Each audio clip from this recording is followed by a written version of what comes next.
Tantor Audio, a division of Recorded Books, presents Dashing Through the No by Tara Sivec, narrated by Tim Page and Kelsey Navarro. Prologue. Bodie Preston Armbruster III. Happy Holidays. Christmas Eve, 12 years ago, Malibu, California. Smoked salmon mousse canapé for you, sir? As I look down at the antique pink tray a server holds out for me, my nose wrinkles in disgust. I'm not quite sure if it's because of the neat little piles of pink baby shit that are being offered to me, or because this poor guy who looks like he's around the same age as I am has to call me sir, and he's being forced to wear a designer pink sweatsuit onesie all night long, serving food to rich and overprivileged assholes, instead of being at home with his family to celebrate the holiday. What's a guy got to do to get some eggnog and Christmas cookies around here? I joke, like a rich, overprivileged asshole. I don't know, the server replies in a bored voice.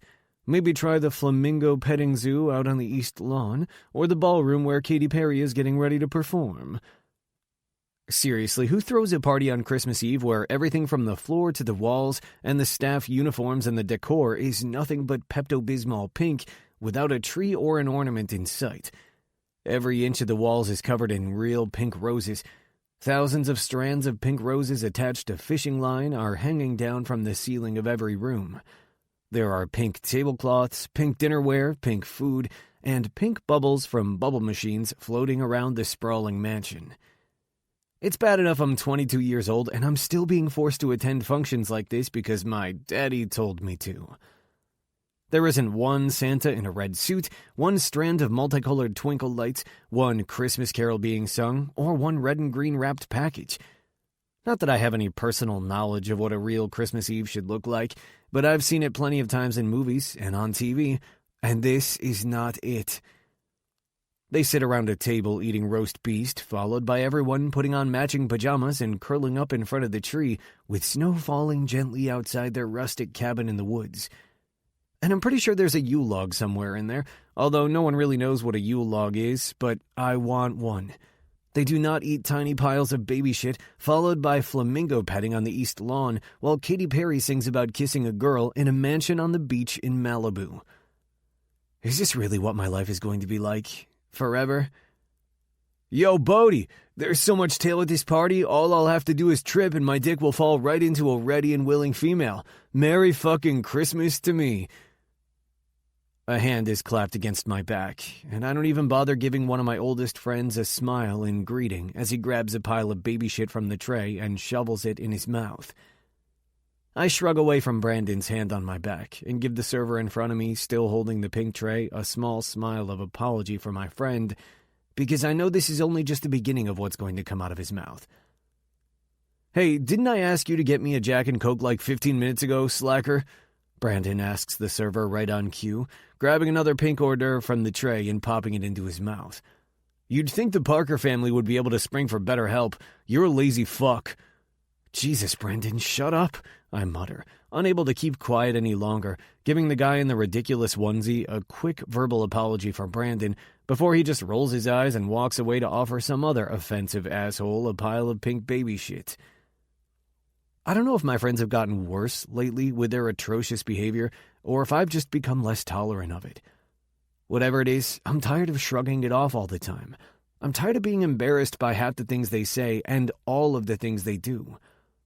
I'm ashamed of myself that I've acted like them on more than one occasion over the years, trying to fit in and appease my father, and I'm tired of pretending like any of this makes me happy.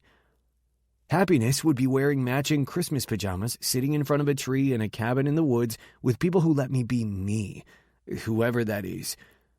I'm starting to wonder if I'll ever know who I am or what I really want to do with my life.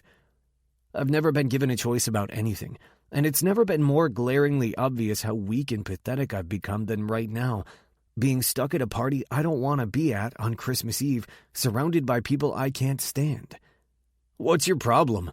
Brandon scoffs, pointing his thumb over his shoulder at a group of our friends a few feet away, who are most likely sexually harassing the female server in a pink onesie, trying to offer them a tray of hors d'oeuvres. The guy said you've been in a pissy mood all night. We got an invite to the Parker Christmas Eve party, man. Get in a good mood already. I heard this is going to be a yearly thing, and it's going to be bigger and better every year. Thank God Richard Parker kicked the bucket and his wife decided to have a little fun in his honor. Am I right?" Brandon nudges his elbow into my side and laughs, and I suddenly have the urge to flip a table. Anyone who's anyone in Hollywood knows who Richard Parker is. Or was, I should say, since he just passed away a few months ago. I met him a couple of times over the years when I was out with my dad, and he seemed like a genuinely nice guy. Owning one of the biggest real estate companies in California, Mr. Parker's firm only caters to the very wealthy, and the majority of his clients are celebrities. I guess since his passing, his wife took over the real estate business, and she decided to throw this pink nightmare of a Christmas Eve party at the request of her YouTube-famous twin daughters. And since my father is one of the most widely known celebrity attorneys in California, I'm forced to attend this thing, just like the other couple hundred people here, not doing anything Christmassy on Christmas Eve. I heard Tori and Zoe are getting ready to sign a deal for a reality show. Have you seen the asses on those two? I can be patient until they're legal, our friend Trent adds with a wink when he walks over to us, referring to Richard Parker's twin daughters. Richard Parker's 12-year-old twin daughters. "You're disgusting," I tell him, which just makes Trent snort, and the rage continues to build. Technically, this feeling like my world is spinning out of control has been building for a while now, ever since I started taking surfing lessons a few months ago on a whim when I saw a flyer for them on the bulletin board at the Kappa Sigma house. For the first time in my life, I did something I wanted to do that my father and my friends still know nothing about. Something just for me because it made me happy.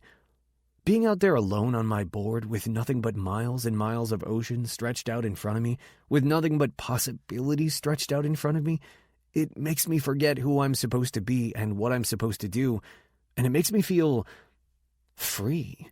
Not tied down and not strapped into a future I didn't sign up for.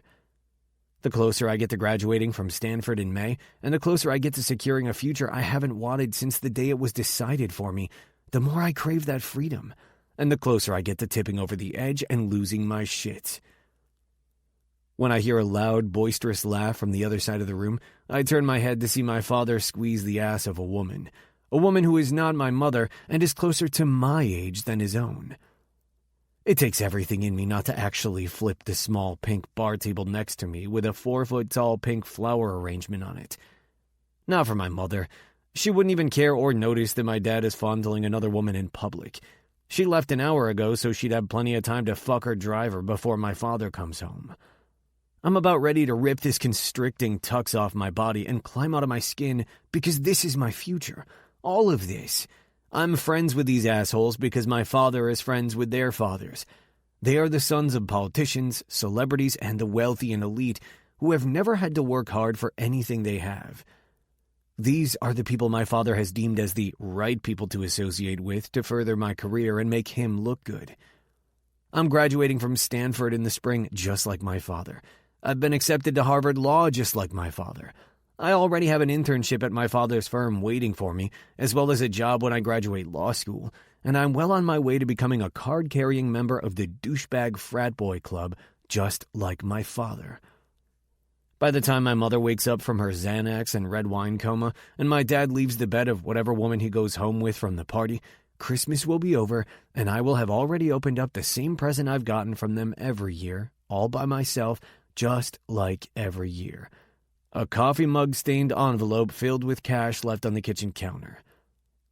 This is my future. Cold and empty Christmases, attending parties with people I can't stand, waking up alone without anyone who really cares about me. My life will be filled with kissing asses, taking bribes, covering up bad shit my clients do, chipping away at pieces of my soul until I'm a narcissistic asshole just like my father, or a drunk with a pill problem just like my mother. What the hell am I even doing? Is this really who I want to be? Looks like Santa just delivered my present. Trent's voice interrupts my pity party as he nudges my arm and then grabs his crotch. Hey, Millie, I've got a package for you to open that will be very satisfying. Millie Chamberlain, whose father is one of Hollywood's favorite leading men and mother is one of the highest paid and most well-known supermodels, and who is 4 years younger than us and attended the same prep school we all did, pauses next to our small group, and looks Trent up and down.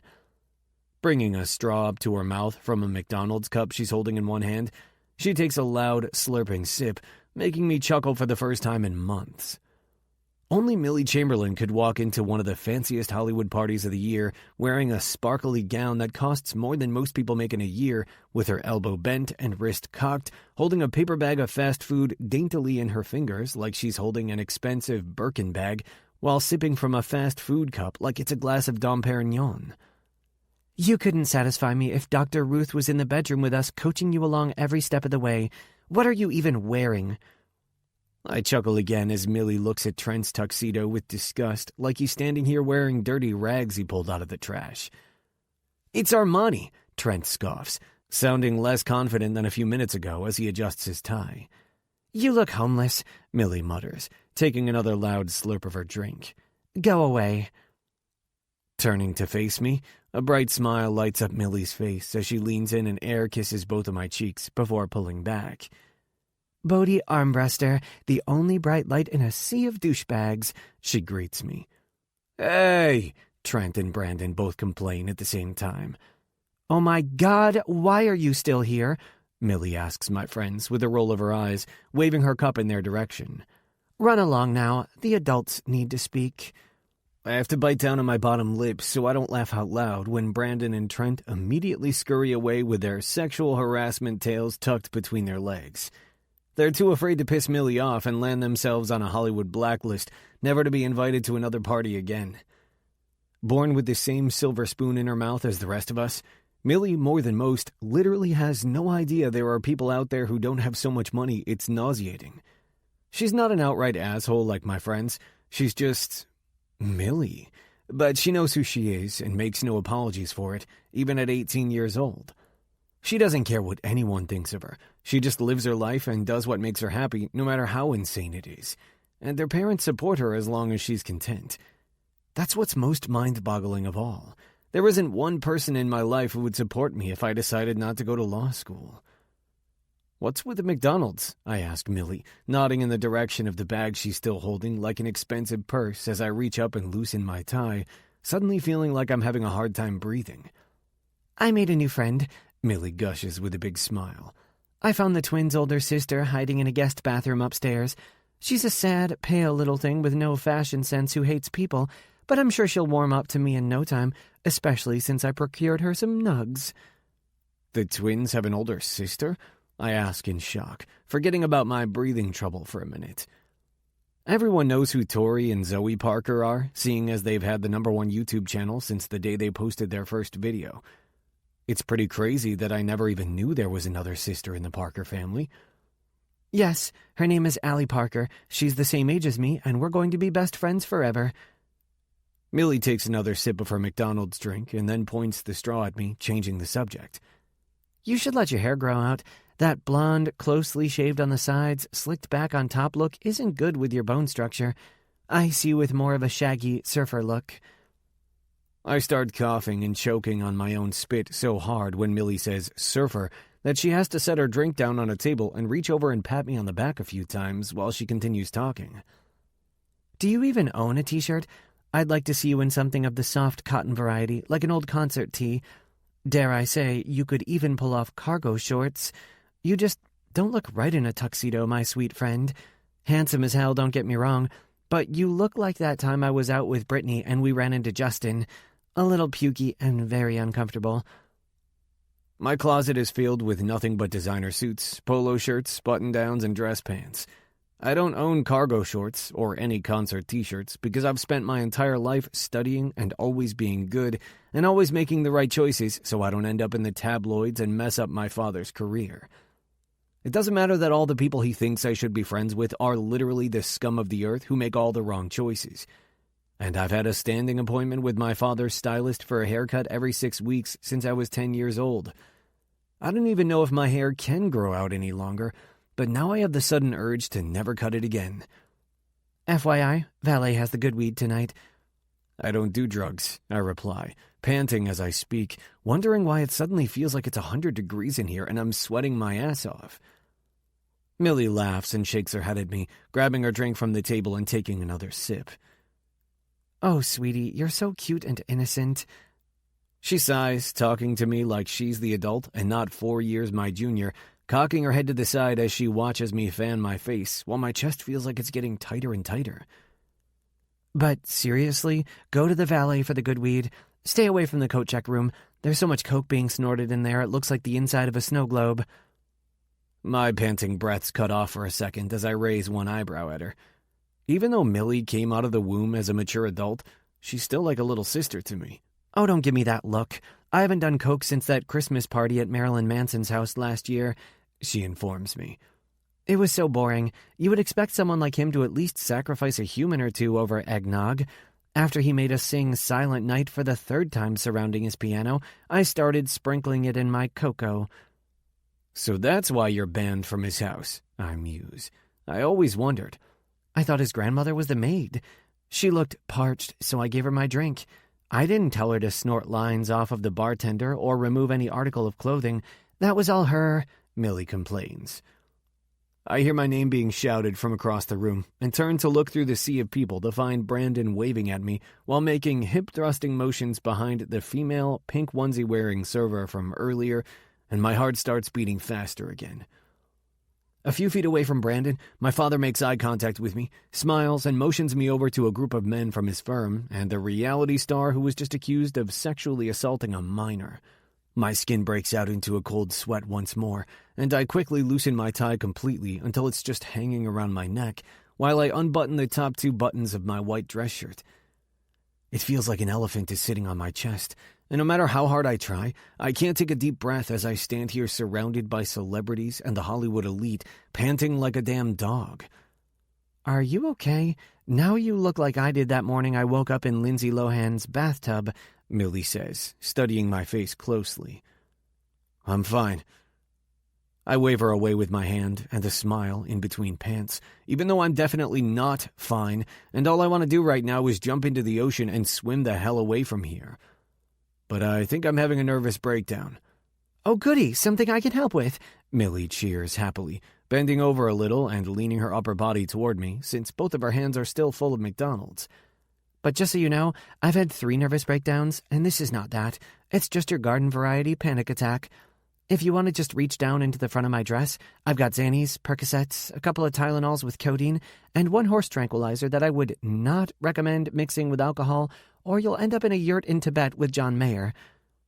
Millie laughs with a humming sigh as she shimmies her body a little to try to get me to reach into her tit pharmacy.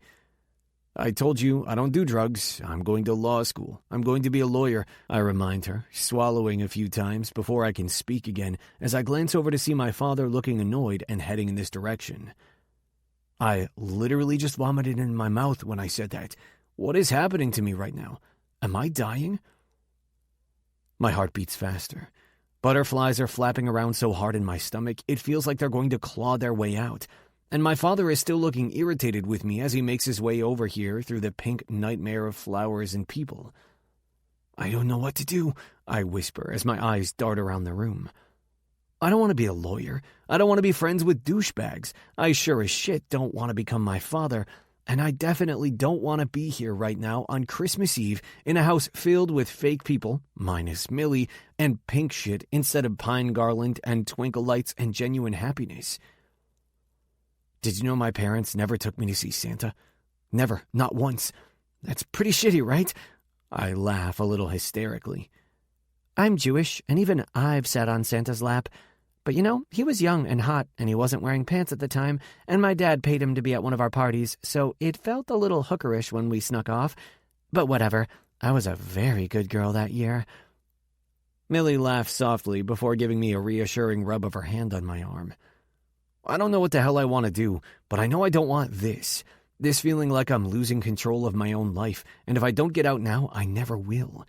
I'll be stuck here in this pink nightmare on Christmas Eve without ever knowing what it's like to truly be happy and free.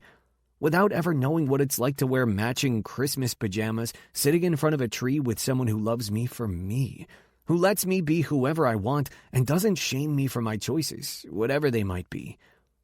You're an adult. Do whatever the fuck you want to do, Millie says with a shrug like it's the easiest thing in the world as she shakes the ice cubes around in her cup. Looking beyond my father a few feet away, who stopped to chat with someone on his way to me, I see the wide-open sliding doors that lead from the formal living room out to the backyard. And beyond that, even though it's pitch black and I can't really see anything, I know the ocean is out there, filled with nothing but endless possibilities. So why the hell am I still standing in here? Millie's right. I'm an adult and I can do whatever the fuck I want to do. Tugging my tie the rest of the way off, I lean over and drape it around Millie's neck. Thank you, I tell her with a smile, still feeling like I might throw up, but at least I'm not panting anymore. For what? She asks. For just being Millie. Giving her a kiss on the cheek, I step around her, pulling my tuxedo jacket off and tossing it over a pink love seat as I go. And then I unhook my cummerbund and chuck it into a marble fountain in the middle of the room with pink water running through it. With each step I take through this pink nightmare of a house, I unbutton another button on my dress shirt until they're all undone, and I'm tugging it out of my black tuxedo pants. Bodhi, what the hell are you doing? My father whispers angrily as I walk right on by him without even glancing in his direction while I yank my shirt off my shoulders and down my arms.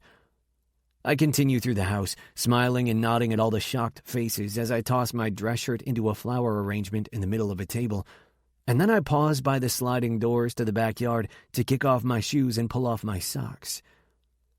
Walking a few feet out into the grassy backyard until I can hear the sounds of the waves crashing into the shore, I hear a cough to my right and turn my head to find a guy in a pink onesie leaning against a palm tree and smoking. Are you the valet? The man takes another drag and nods. Yep. The smoke puffs out of his mouth with that one word. Is that the good weed? Yep, he nods again, holding the joint out to me. You want a hit? My hand reaches out just as my father makes his way outside to me. Have you lost your goddamn mind? Put your fucking clothes back on. You are embarrassing me, my father whisper growls from right behind me. I don't want to go to law school. It doesn't make me happy. In fact, it makes me pretty damn miserable, I quickly blurt out with my eyes squeezed closed.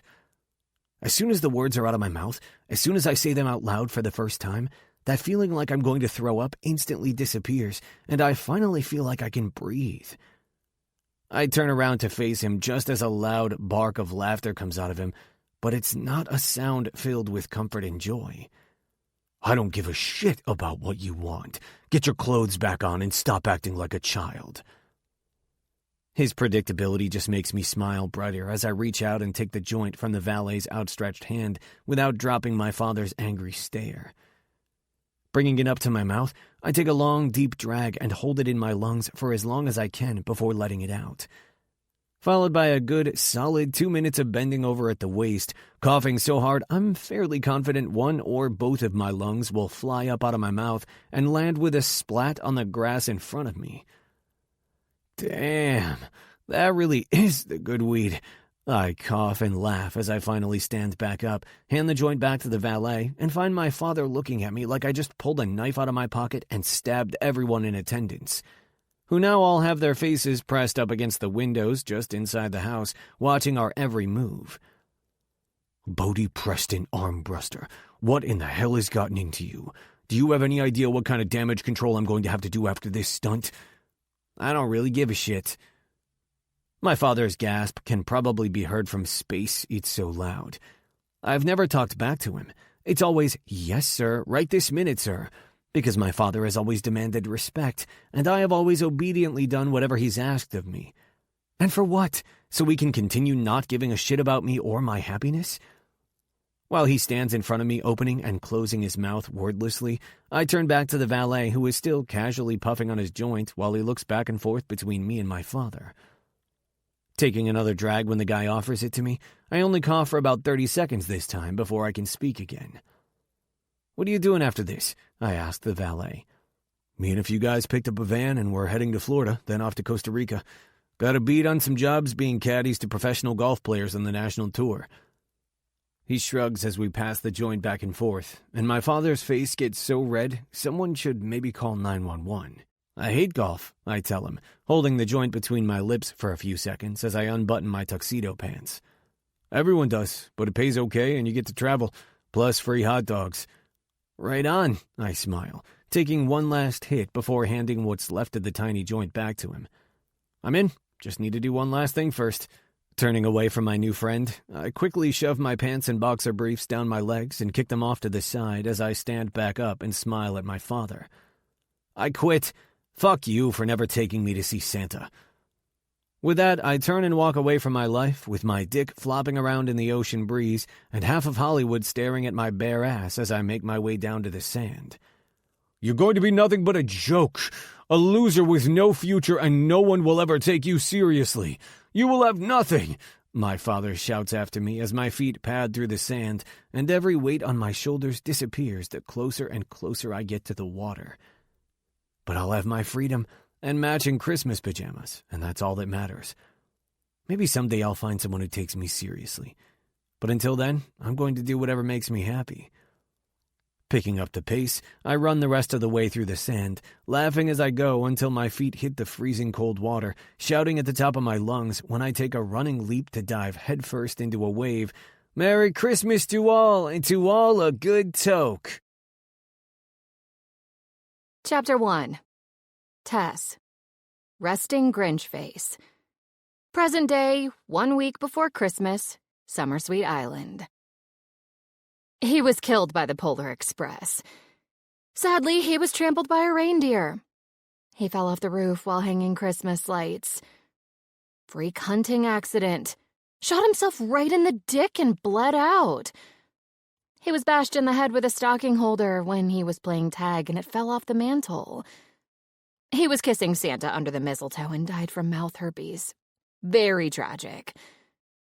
I spiked his drink with rat poison when he wouldn't stop asking me when we're gonna get married and having babies, Jan. Would you like another peppermint martini with extra crushed up candy cane? At least I think the white powder I've been using all night is crushed up candy cane. Jan Rao, the librarian at Summer Sweet Island Library, quickly backs away from the bar after cheerily asking me the same ridiculous questions as half the island tonight, and not being amused at all by one of my many responses. She turns and disappears into the crowd, while I take her abandoned empty martini glass and run it through the triple sink cleaning station before setting it on the rubber mat behind the bar to dry. Why I decided to work this extra shift for the Summer Sweet business owners' yearly Christmas party they throw for all their workers is beyond me. And I should have just let one of my other bartenders handle it.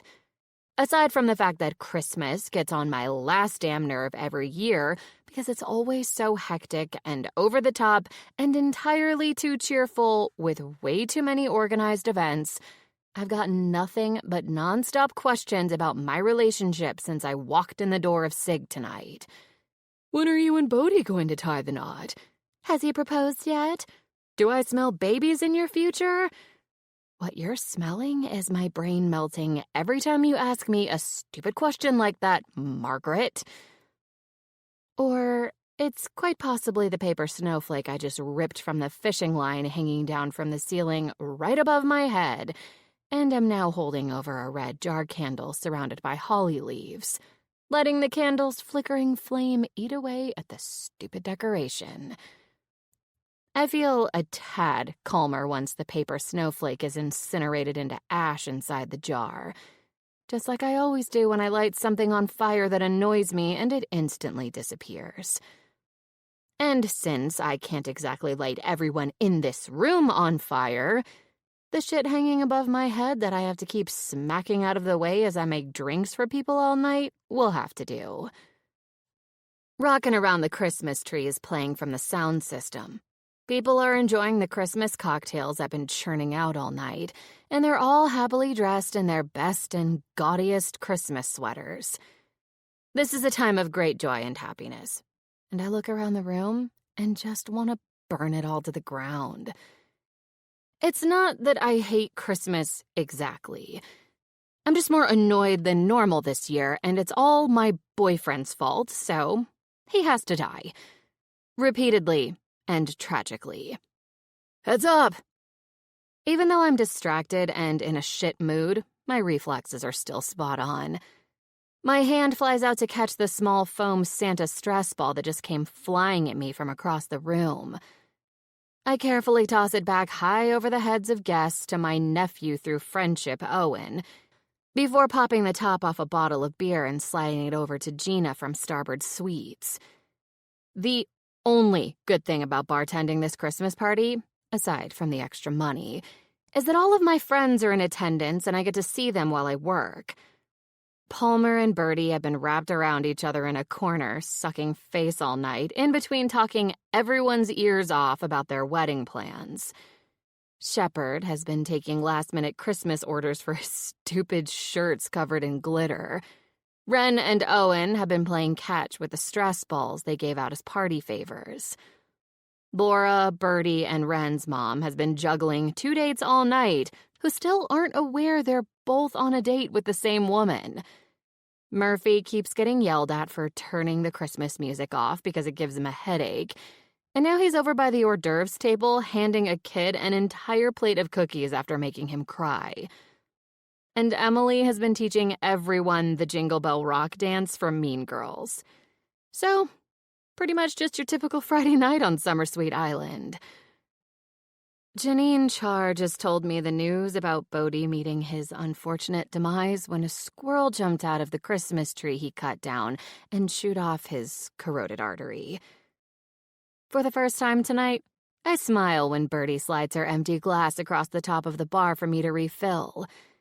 Not only is she my BFF, and seeing her always puts me in a better mood, but she's the only person in this room tonight wearing a ridiculous Christmas sweater that I approve of. It just has 2 giant red and green Christmas ornaments on it and says balls in pretty cursive lettering. Oh good, that one's getting some traction. That squirrel one's my favorite. I tell her as I remove the clear plastic Christmas ornament from inside the glass of melted ice, toss it into the trash, and dump out the water. You want another Jingle Bell cocktail? She nods emphatically, and I get to work making Bertie her signature Christmas cocktail that, coincidentally, goes perfectly with her sweater.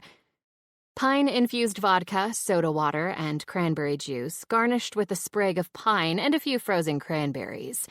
All served inside a clear plastic Christmas ball with a red and white straw coming out of the ornament's opening at the top, nestled into a glass filled with ice. Another Jingle Ball cocktail for the woman who never shuts up about her fiancé's balls. I announce to Bertie as I slide her finished drink across the bar top to her. I haven't come up with a signature cocktail for all of my loved ones yet, but the ones I have invented are pretty genius, if I do say so myself. The Naughty or Nice for Ren, with vanilla vodka and Godiva chocolate liqueur. The Snow Dance for Emily, with Bacardi rum and coconut. The Holiday Glitter Cosmo for Shepard, which is just a regular Cosmo with a shit ton of edible glitter on the rim.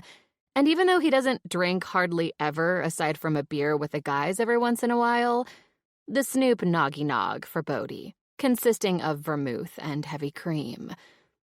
Palmer's balls are as delicious as this cocktail, Bertie muses, and I grimace while she takes a sip from the candy cane striped straw. I'm beyond happy for my best friend that she's engaged to the love of her life. But Palmer is like a brother to me, and it's continuously difficult to look him in the eyes when I know the exact size, shape, and flavor of his holly berries. Remind me again why you keep telling everyone Bodhi is dead instead of working as an elf at the fire station's Christmas party tonight? Technically, most of those things really did happen. He just didn't die from them. I shrug as I dunk 2 dirty glasses someone set onto the bar into the hot, soapy water in the washing sink, then into the rinsing sink, followed by the sanitizing sink, before setting them next to the other glasses on the mat to dry. He actually did get run over a little bit by the Polar Express golf cart train people can ride around the island to see the lights. He really did fall off the roof hanging Christmas lights the day after Thanksgiving, and his dick was out of commission for 3 days after an intense Nerf gun war with Owen, followed by the 2 stitches he needed in his head after sliding into the fireplace during tag and taking out all my stockings and their cast iron stocking holders.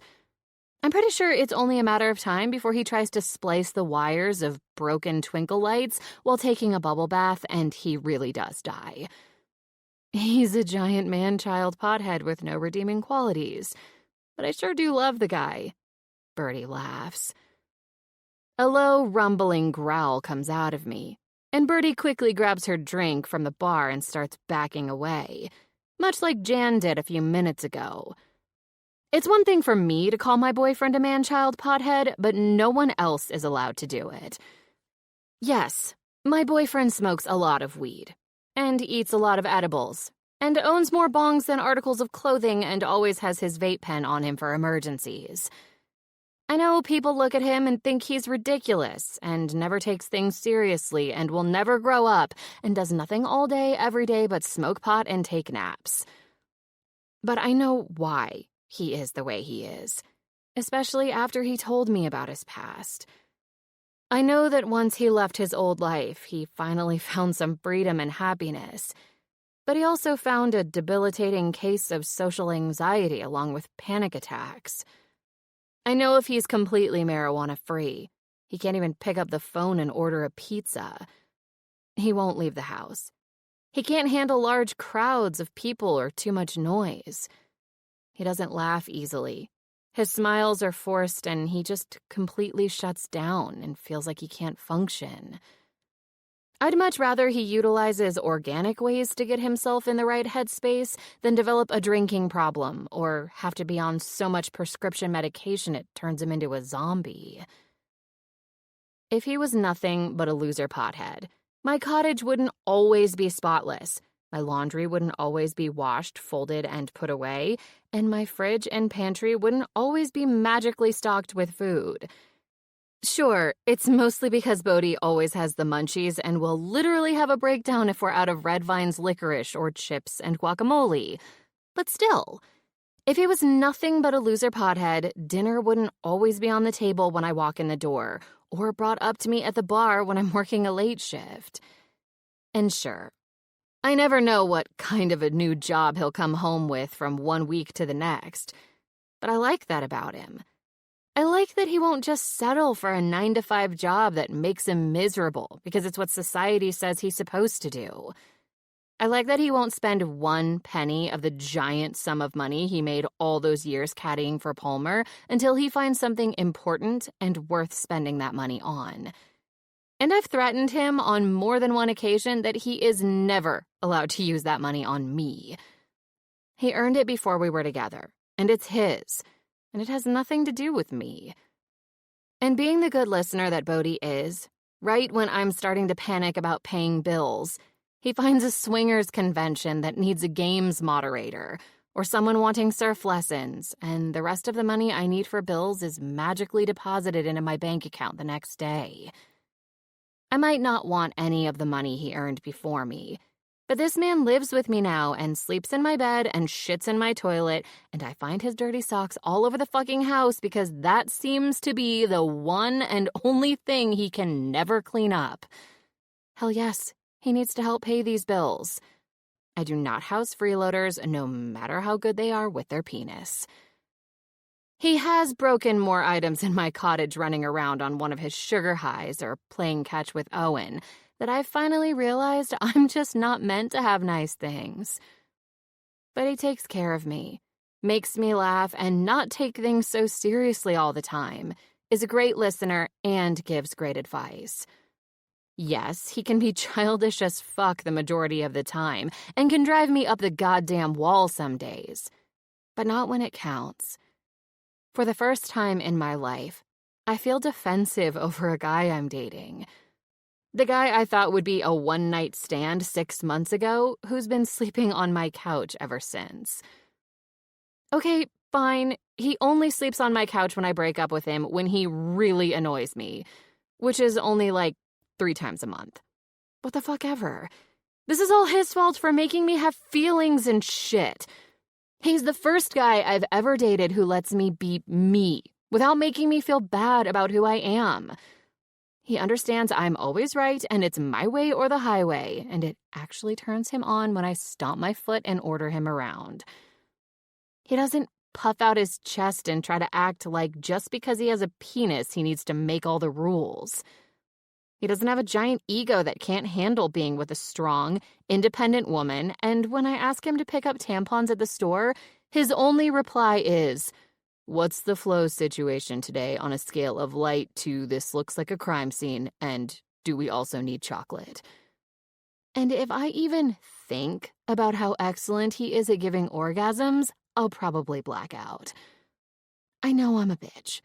I know I'm prickly and mouthy and generally hate people, and I'm not the easiest woman to get along with. But for some reason, Bodhi likes that about me. And that scares the shit out of me. Because it actually makes me think I want disgusting things with him, like weddings and babies.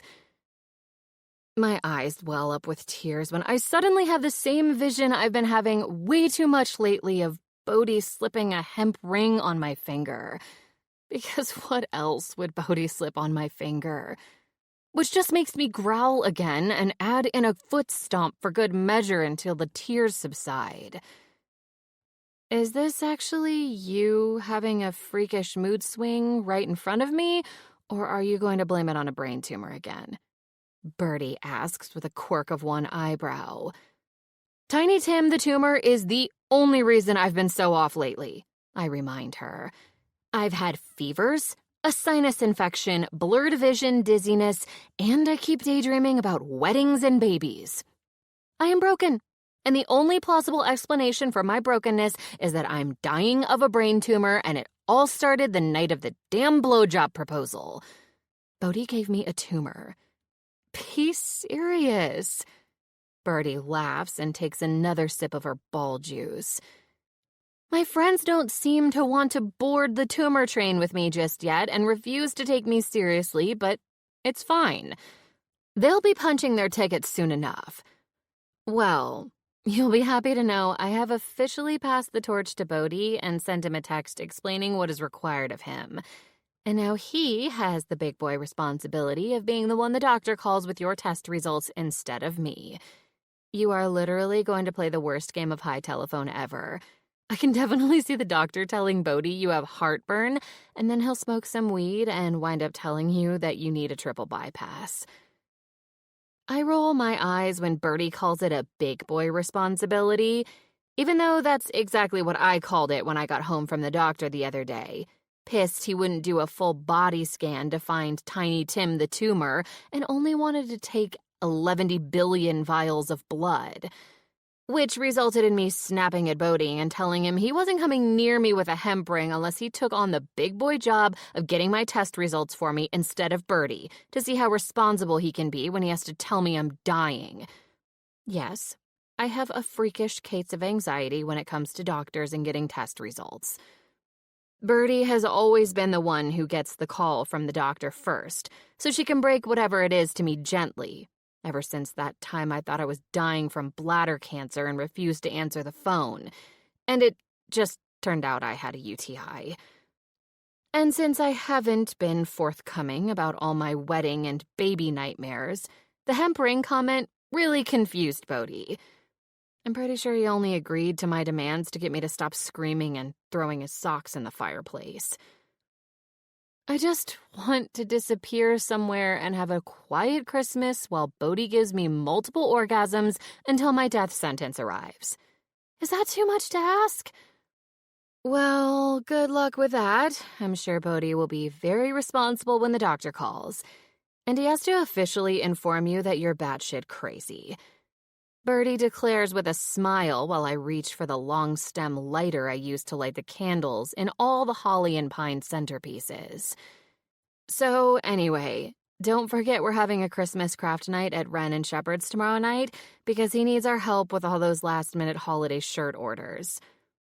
Sunday is Sundays with Santa at the Dip and Twist. Then we've got the ornament exchange party with our book club, the ornament exchange party with the ladies from high school, the ornament exchange party with the SIG employees, the ornament... Bertie trails off when I repeatedly click the ignite button on the lighter so the flame blinks in and out of existence while I glare at her. You know what? I'll just text you the list of all the fun Christmas stuff we still have left to do. I'm so overcome with joy I can't handle it. I deadpan. Birdie waves me off and finally turns and disappears into the crowd of happy partiers to go find Palmer. Setting the lighter down, I distractedly pull the bar towel off my shoulder and start wiping down the shiny wooden bar top as I stare around the room, wishing I could go back to the way it was when I was normal. I've been feeling like shit mentally and physically for the last 2 months, ever since Bodhi blurted out a marriage proposal when I had his dick in my mouth, which is mostly the cause of my orneriness whenever anyone asks me about our future. Who does he think he is, throwing something like that out into the universe when he knows damn well neither one of us are the settling down forever type, and that's exactly why we work? I finished that damn BJ like a champ after telling him to fuck off, but that's definitely the night everything started to decline. My health and my mental state. Fucking Bodhi and his stupid fucking marriage proposal. Hey, Tess, so when are you— Fuck off. Bodhi and I are never getting married, and I'm never squeezing demons out of my Christmas cookie because, frankly, Amber, I'd rather have a fully functioning vagina instead of a cavernous sinkhole. I cut off Amber Ellenberg, the owner of Summersweet Island Realty. Can I refill your spiked eggnog? Light your Christmas sweater on fire? Amber doesn't slowly back away from the bar like Jan and Birdie. She full-on turns and flees from the room, shoving people out of the way as she goes until she disappears into the pro shop just off the bar, where they've set up pictures with Santa. I immediately feel guilty about what I said, then get pissed off at myself for feeling guilty. Tess Powell doesn't feel guilty about jack shit. At least I didn't until that stupid blowjob proposal. Birdie and Palmer are busy making wedding plans for next summer, and Palmer won't shut his face about knocking her up as soon as Birdie says I do. Shepard is planning on proposing to Wren in the middle of a baseball field when they take Owen on a trip to a college in California after the first of the year. And I'm sure it won't be long until she pops out a sibling for Owen. And Emily. Well, Emily's love life is a goddamn shit show right now, but it's only a matter of time before she has wedding bells on the brain. I've been to 2 baby showers in the last month, and I've gotten 4 wedding invitations in the mail in the last week. I'm surrounded by weddings and baby fever on this island, and for the first time in my life, I want to get the hell away from Summersweet. It's this place that's wreaking havoc on me and making me feel all mushy and pukey. I just know it. Well, this place and good old Tiny Tim. When people start filing out of the bar to head to the golf course restaurant, tea time, for the White Elephant gift exchange, and it quiets down a bit, I hear my phone chime with an incoming text, and I grab it out from under the bar where I stowed it next to my purse. I smile when I see the text, and butterflies flap around in my stomach. Then I immediately get annoyed that a stupid text from a stupid boy makes me feel all giddy. I don't do giddy. Bodhi. How's it going, my little fire starter? Have you killed anyone yet? Me. Fuck off. Bodhi. That's the spirit. I miss you too. How are you feeling? Is your fever still gone? Me. My fever is gone, but I'm still dying from a brain tumor. I've named him Tiny Tim. See? I can be festive AF. Bodhi. You are not dying from a brain tumor. Serious question, though. Can we get a pet and name him Tiny Tim the Tumor? Maybe something in the turtle family. Me. We're not getting a turtle. There is no other explanation for me crying while watching a Hallmark Christmas movie with you yesterday, aside from the fact that I'm dying from some incurable disease with only months left to live. I haven't cried since that one time on a Tuesday in 1998 when I stubbed my toe. Bodhi. You cried because that movie was about a widower who moved to a small town to run the local inn and never thought he'd love again. while also winning the town's baking competition and fake dating Santa's daughter so Santa would stop pressuring her to get married. It was poignant and beautiful and deserved our tears, Tess. You didn't cry because you're dying. Me. Whatever. Something is wrong with me. You'll see. And I already gave my doctor your cell phone number, and he is under strict instructions to call you and only you. You should probably start practicing how you're going to tell me I'm dying. You can laugh, but only for 3 to 5 seconds, and then you have to get serious. Bodhi. I know what you need. Me. If you say you're dick, I will shank you with a candy cane. Bodhi. I wasn't going to say my dick. Bodhi. I was gonna say come sit on my North Pole. Anywho, I think you need a few days away to recharge. Get away from the Christmas craziness and the 2 new shipments of glitter Shepard just got from Amazon today for those holiday shirts we're supposed to help make. Me. I can still taste the glitter from those fucking Thanksgiving shirts we had to help with. Me. And as lovely as a getaway sounds, I don't have time to plan a getaway the week before Christmas. Oh, look at that. Bertie just sent me a text with our social calendar for the next week. Looks like I'm going to be busy dying before I can actually die. Bodhi, don't you worry about a thing. Bodhi's got it handled and will take care of everything. Me. Like the time you handled making the stuffing for our first Thanksgiving together and forgot the container you labeled parsley wasn't actually parsley? You're lucky I refuse to eat soggy bread that's been cooked in a bird carcass. Bodhi. Right. So maybe handled a little bit better than that. But everyone was in a great mood for the rest of the day, and they literally ate everything. And we didn't have weeks' worth of leftovers. Plus Murphy giggled. Highlight of my life so far. Me. Are you forgetting he tried to strangle you after he sobered up? Bodhi. He wasn't trying to strangle me. It was just a very firm hug with his hands while he was straddling me on the ground. And I will handle this like a responsible adult who will make an excellent husband, shall you decide to take one in the near future. Me. Eat shit. Bodhi. Love you too, sweetie. See you when you get home. I'll be the one naked by the tree, wearing just a pair of pointy elf ears. Bodhi. FYI, it's for our Christmas card next year. Chapter 2. Slay My Name, Slay My Name. 310-867-5309. Hey, Millie. Sorry it's been so long, but I need your help with something pretty important. Millie. OMG, I told you that you are not allowed to text me. Seriously, Millie? Wait, did you check into rehab again just because you like the coffee? You know they take your phone away every time, and you always get in trouble for sneaking it out of lockup.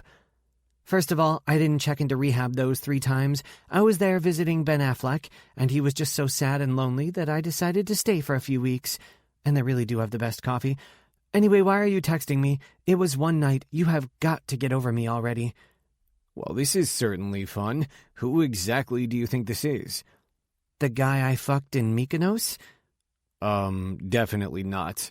The guy I fucked in Palm Springs? Negative, Ghost Rider. The guy I fucked in the Prada dressing room on Rodeo Drive? We're gonna be here a while, aren't we? Man, you go 6 months without talking to someone you've been friends with forever, and they forget who you are.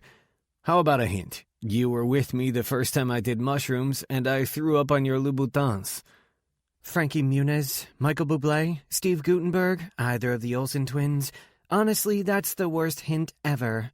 Okay, how about I just got in some new strains you might enjoy. Rudolph the Red-Eyed Reindeer, Merry Christmas, It's a Wonderful Life, and Winter Bolstice. Bodhi, my sweet, wonderful friend. Sorry for all the confusion. I just got a new cell phone due to a tiny stalker sitch and lost all my contacts. Stalker? Are you okay? It's totally cool. It's like the 3rd one this month. I'm so bored with their lack of imagination and follow-through. I get it, you want me to die, and yet, where are you? Certainly not outside my house where I left you a lovely charcuterie that went to waste. Anyway, where have you been? You fell off the face of the earth after that football player you worked for threw his soccer ball in the water. It was a golfer and... Never mind. I'm outstanding. Better than outstanding, actually, and that's why I'm texting you. I'm in love, Millie. I'm in love, and she's perfect, and my woman needs a break, and I need to get her away from here for a few days so I can try proposing again, and hopefully she won't tell me to fuck off again. OMG, I love her already. Bring her to me. Bring her to me right this instant so we can go to lunch and go shopping and get facials and be BFFs forever. Yeah, that's not going to happen. As much as I love you, I haven't been back to LA in 12 years, and I'm definitely not going to come back now. And also, Tess is a little high-strung lately. She needs quiet and calm, and anything flammable kept a good distance away from her undies unless she's safely outside. I was wondering if you're still friends with Allie Parker, and if she's still with that guy whose family owns the bed and breakfast you told me about last Christmas. That is exactly what I'm saying. I'm at the Redinger house right now helping out, and you have to come. Jason's parents went on vacation for the first time ever and left Allie and him in charge. And it's Allie Redinger now. She got married to Jason over the summer, and OMG, I was just stunning in the bridesmaid dress I had Vera Wong whip up for me. I haven't noticed, but according to Allie, it's a little busy here right now, but it's fine. I'll just cancel someone's reservation. What? No, don't do that. It's the week before Christmas. Done. I canceled Mr. and Mrs. Carter Ellis. They sound like hideous people anyway. I'm texting you the address now. Bring the Merry Christmas with you, and I'll include a free bottle of champagne and your own personal butler. I'm pretty sure I'm authorized to do that. And don't be scared by the West Virginia address. They actually do have indoor plumbing and electricity. I know, it shocked me too. You will have to bring your own wine sommelier, however. Chapter 3. Bodhi. Oh dear. Do not ring that Santa bell again. Get that out of your mouth. We do not eat Christmas ornaments. No, don't touch the animated Mrs. Claus. We look at the animated Mrs. Claus. We do not touch it. Sure, I guess it does look like sparkly noodles, but that doesn't mean tinsel is food. Pine garland is not to be used as a jump rope. Put that down. For fuck's sake, Bodhi, you are the only other adult in this room with me. Stop encouraging them. I finally put the pine garland down when Tess uses her outside voice, and the toddler I was playing with immediately flops down on her butt and starts crying. And like a set of dominoes, once the first one goes down, all the rest tumble after. 10 kids ranging in ages from old enough to crawl to old enough to kick you in the junk all throw themselves to the floor, screaming and crying with big fat tears falling down their cheeks. I'm in hell, Tess whispers, staring around the foyer of the check-in area for the Redinger house as a motion-activated Santa sitting on the counter drops his red velvet pants and starts shaking his plastic butt cheeks back and forth while Jingle Bells plays from a speaker by his feet. At least it's in perfect harmony with all the crying. You brought me to hell. Walking across the room and gingerly stepping over crying kids to stand behind Tess next to the check-in counter, I rest my hands on her shoulders and start giving her a gentle massage, bolstered by the fact that she doesn't immediately smack me away or ram her elbow into my crotch. With Tess, a massage can sometimes act as a stun gun, rendering her completely immobile and unable to inflict damage on those around her. When we first pulled up to the white 2-story colonial with black trim nestled in the mountains of West Virginia in a tiny town called Snowfall Mountain, it was modestly decorated with just pine garland and white lights on the porch railings and a festive wreath hanging on the door. Tess actually gave me a smile from the passenger seat before we trudged through the snow and came inside. I figured the nap she took almost the entire day of driving curled up against the passenger door in the car we rented was just what the doctor ordered. And then we walked through the front door of the bed and breakfast, and I'm honestly surprised nothing on my body is currently on fire. Aside from the explosion of Christmas decorations in the entryway that take up every available surface from garland and lights lining every inch of the ceiling, doorways, and windows to at least 15 animated Christmas dolls and 3 fully decorated trees, the Redinger house seems to have been taken over by kids, and we haven't seen an adult since we got here 15 minutes ago. I've been having a blast playing with everyone and trying to keep them alive until we figure out what's going on, but my poor Tess looks like she might throw up any second now. That will not do when I specifically brought her here to get away from the Christmas chaos on Summersweet Island, relax, and become more agreeable about spending the rest of her life with me. Staring at Tess's profile, I continue with my soothing shoulder rub as her face gets paler and paler while she looks around the room in disgust. Probably for about the millionth time since I walked into the pro shop at Sig 6 months ago and saw this feisty little thing with, at the time, bright red hair and a killer smile, I wonder how in the hell I got so lucky. One of the worst parts about my previous life was the monotony and the map of my life with only one set of directions I had to follow. Waking up every day knowing I'm going to do the same things as always and follow the same path. Wear the same clothes, associate with the same people, go to the same places, study the same things, and make all the same choices.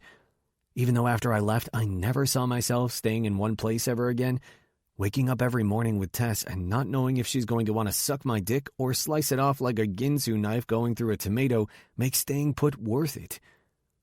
Life with Tess is fucking terrifying and exciting all at the same time. I never know what's going to happen from one second to the next, and it's the best goddamn adventure I've ever been on in my life. And I once convinced a Buddhist monk to go on a 3-week bus ride through Germany with me after he did a line of coke off of a prostitute's wrist in Amsterdam. I love that she changes her hair color more often than I buy weed, although I am quite fond of the bright royal blue she's had for the last month. I love that her closet is filled with nothing but black clothes, but she owns a pair of Converse in every color of the rainbow. I love that the map to Tess Powell is like Harry Potter's Marauders map, constantly disappearing and changing and making me guess, but usually with a lot more fire and people screaming while mischief is definitely not managed. I love how fiercely loyal and protective she is of the people she cares about. I love that even before she knew anything about my past or my struggles with anxiety, she never once made fun of me or judged me for my marijuana usage. And after she found out, well, let's just say I became one of the people in her life she's fiercely loyal and protective of, and I have felt like the fucking king of the world ever since then.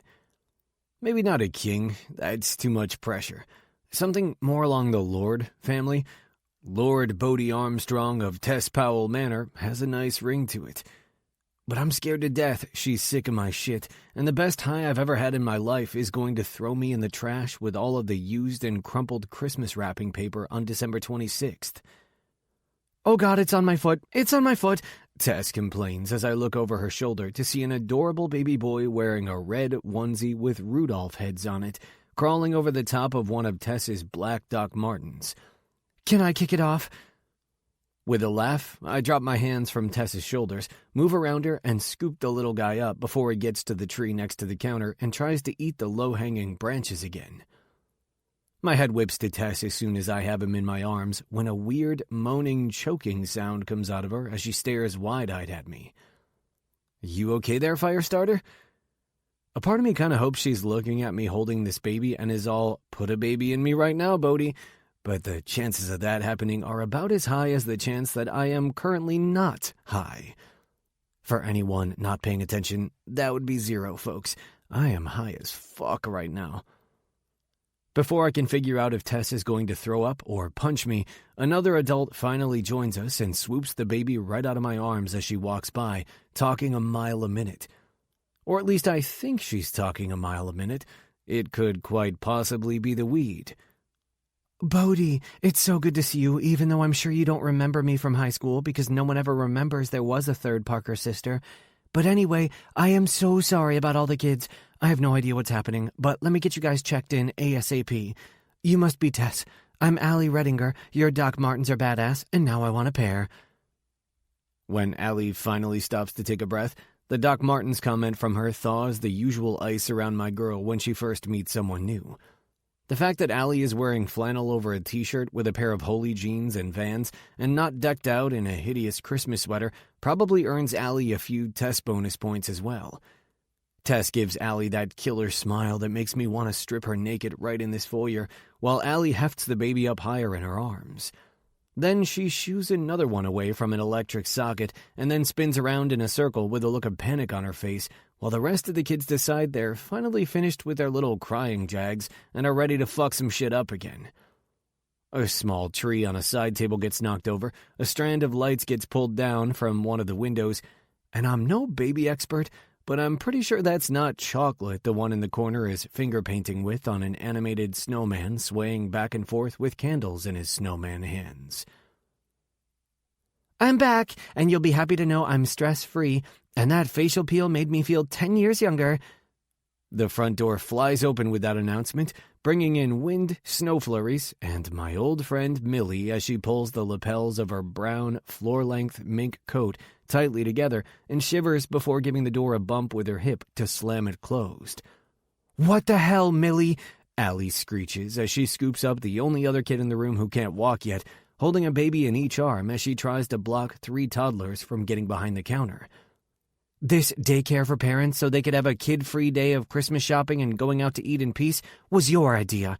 You said you would watch them in the new Kids Playroom edition Jason put on a few months ago so I could finish cleaning up all the dishes from dinner."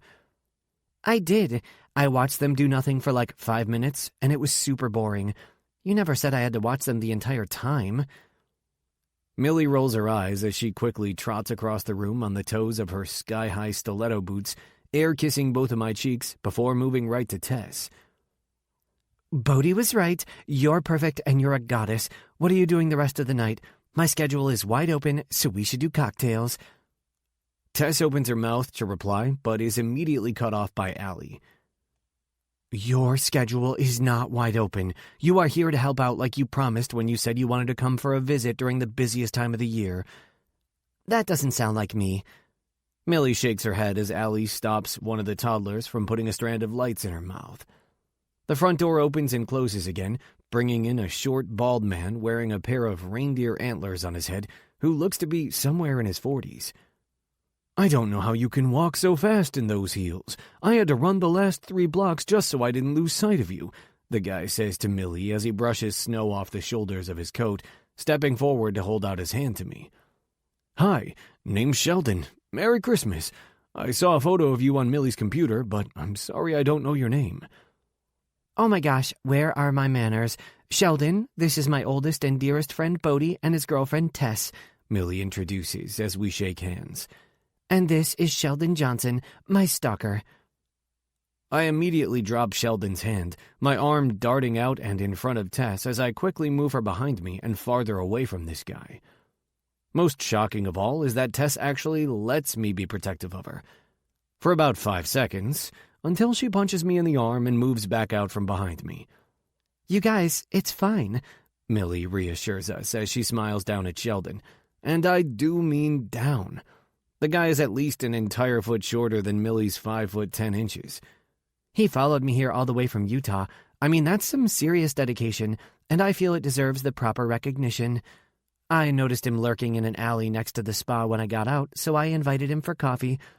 Sheldon didn't really want to fillet my skin from my body and wear it as a dress. He was just having a bad Monday. We all have them. He's actually pretty chill, and everything is much funnier now that I know he didn't use actual pig's blood to write all those letters." When Sheldon and Millie share a laugh, it's Tess's turn to put a protective arm out in front of me as she forces both of us to take a couple of steps back. Thankfully, Allie has been busy bouncing 2 babies up and down and trying to shush them while they cry again, and hasn't heard the joyful news that there's now a stalker with a fondness for skin dresses staying at their bed and breakfast this holiday season. "Millie!" Allie finally shouts over the screaming babies while she manages to herd all the rest of them into what looks like a living room right off the foyer. "Get over here and watch these kids so I can check in our guests." Millie air kisses me and Tess again, promising to stop by our room later once we're settled in, before grabbing Sheldon's hand and tugging him behind her. She disappears into the living room with the toddlers, and Tess mutters a low, "Oh, Jesus God," when Sheldon happily dispenses Allie of both babies, cooing and baby-talking them as he bouncy walks them into the living room with Millie. "Not our kids, not our problem," Tess whispers over and over a few times as Allie rushes back across the foyer and behind the check-in desk, quickly clacking away at the computer. I count down the seconds until Tess and I can finally be alone, and she can get the peace and quiet she needs, preferably after a few orgasms. "Let me just clear up a few things first before I show you up to your room." Allie says as I wrap my arm around Tess's shoulders, giving her a reassuring squeeze to let her know that regardless of the shit show we walked in on, everything will be smooth sailing for the rest of our stay here. In case Millie told you that we have personalized butlers for each guest, room service for pets, complimentary workout gear, 24-hour massage treatments, Prosecco baths upon request, or rosé vending machines in each room like she's been telling anyone who calls or checks in, we do not. I still cannot fathom how you live like this, Millie says, peeking her head back in the foyer from the doorway of the living room. It's like you're Amish now. It's totally fine, Tess reassures Allie when Millie disappears back into stalker daycare. We're pretty simple, and we don't need anything fancy like that anyway.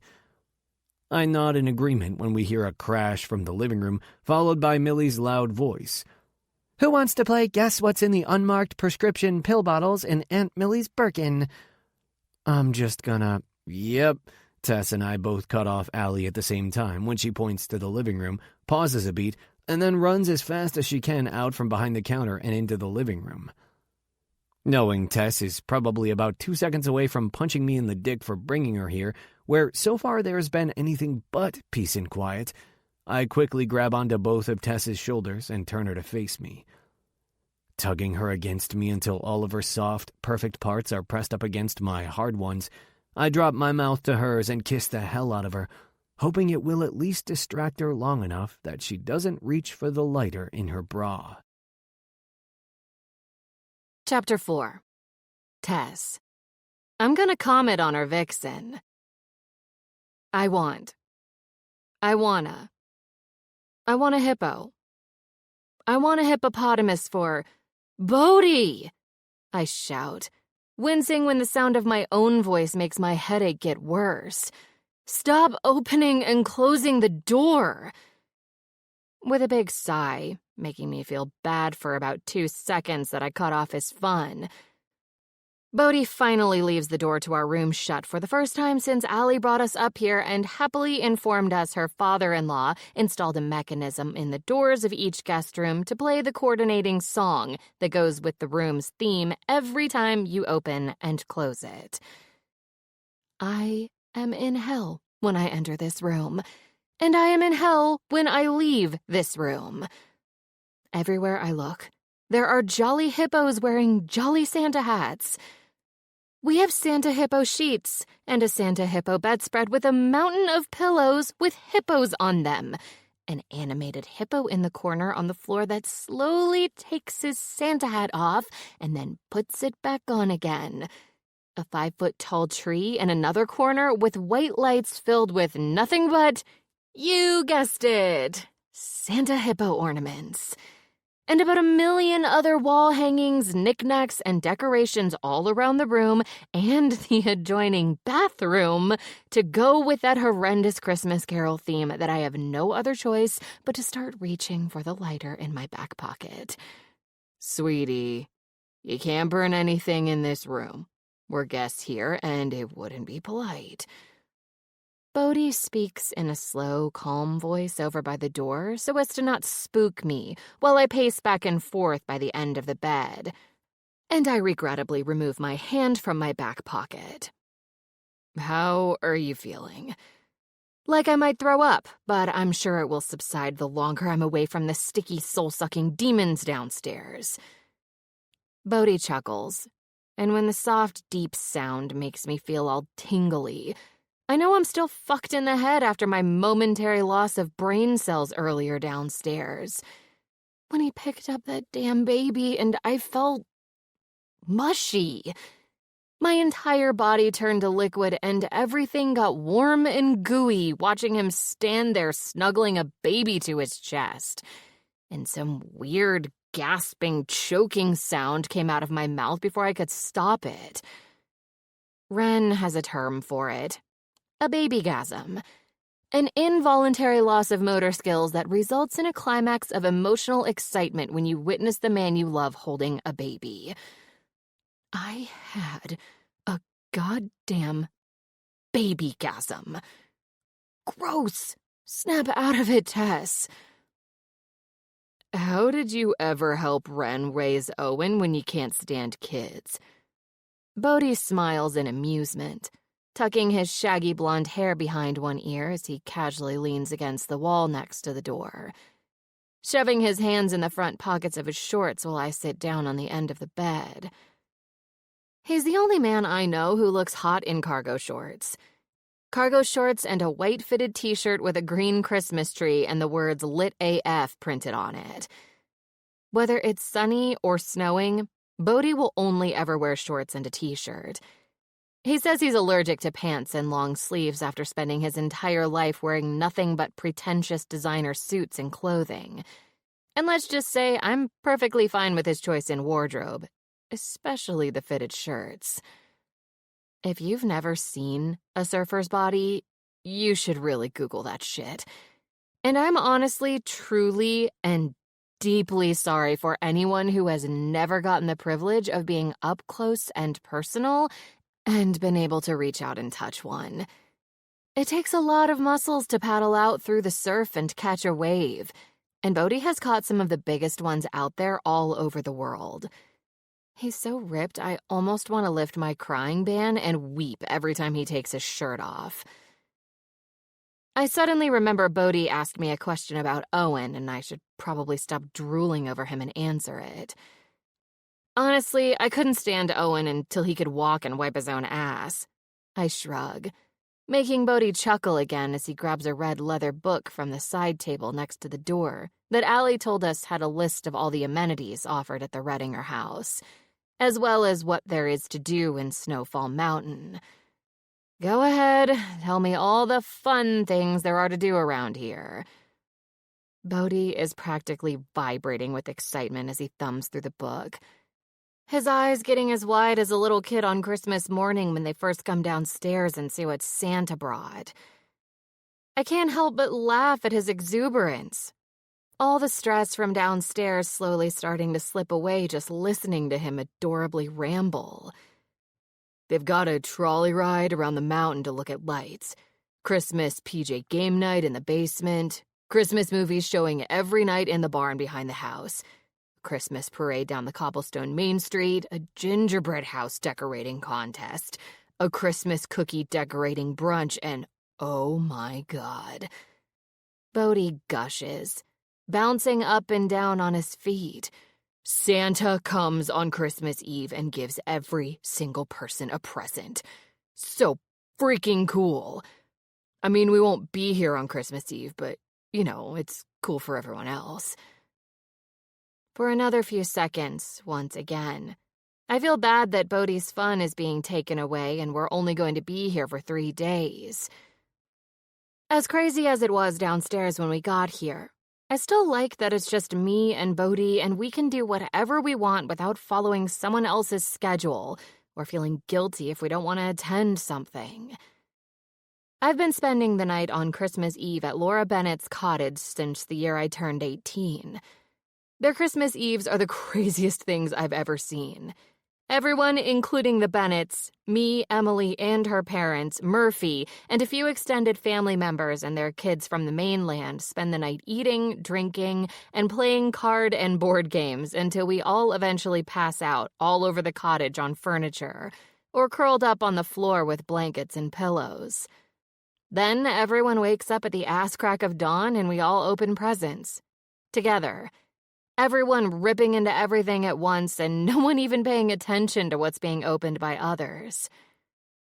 Laura had the wall knocked out between her garage and the family room 10 years ago to make it one ginormous family room just for Christmas Eve. I am not even kidding. She added on an addition to her cottage for one 24-hour period of the year. And on top of all those people, this year we'll have the addition of Palmer, Shepard, and Bodhi. And as great as it is being with everyone every year, the idea of having a nice quiet Christmas with just me and Bodhi, where we can exchange presents in private and screw under the mistletoe after mimosas if we want, then hang out with everyone later, is sounding more and more appealing. But telling Laura, Bertie, and Ren that I'm not spending the night on Christmas Eve would go over just about as well as me telling Bodhi all the weed in the world suddenly disappeared overnight. You want to do every single one of those things, don't you? I ask him, even though I already know the answer, since he's still bouncing up and down and quickly flipping the pages while his eyes get bigger and brighter with each new item he reads. It all shuts off in the blink of an eye, and Bodhi quickly snaps the book closed and puts it back on the side table next to the motion-activated hippo that starts dancing and singing that god-awful song again. Nah, it's cool. He shrugs easily as he smacks around at the hippo until he finally finds the button that will shut it off.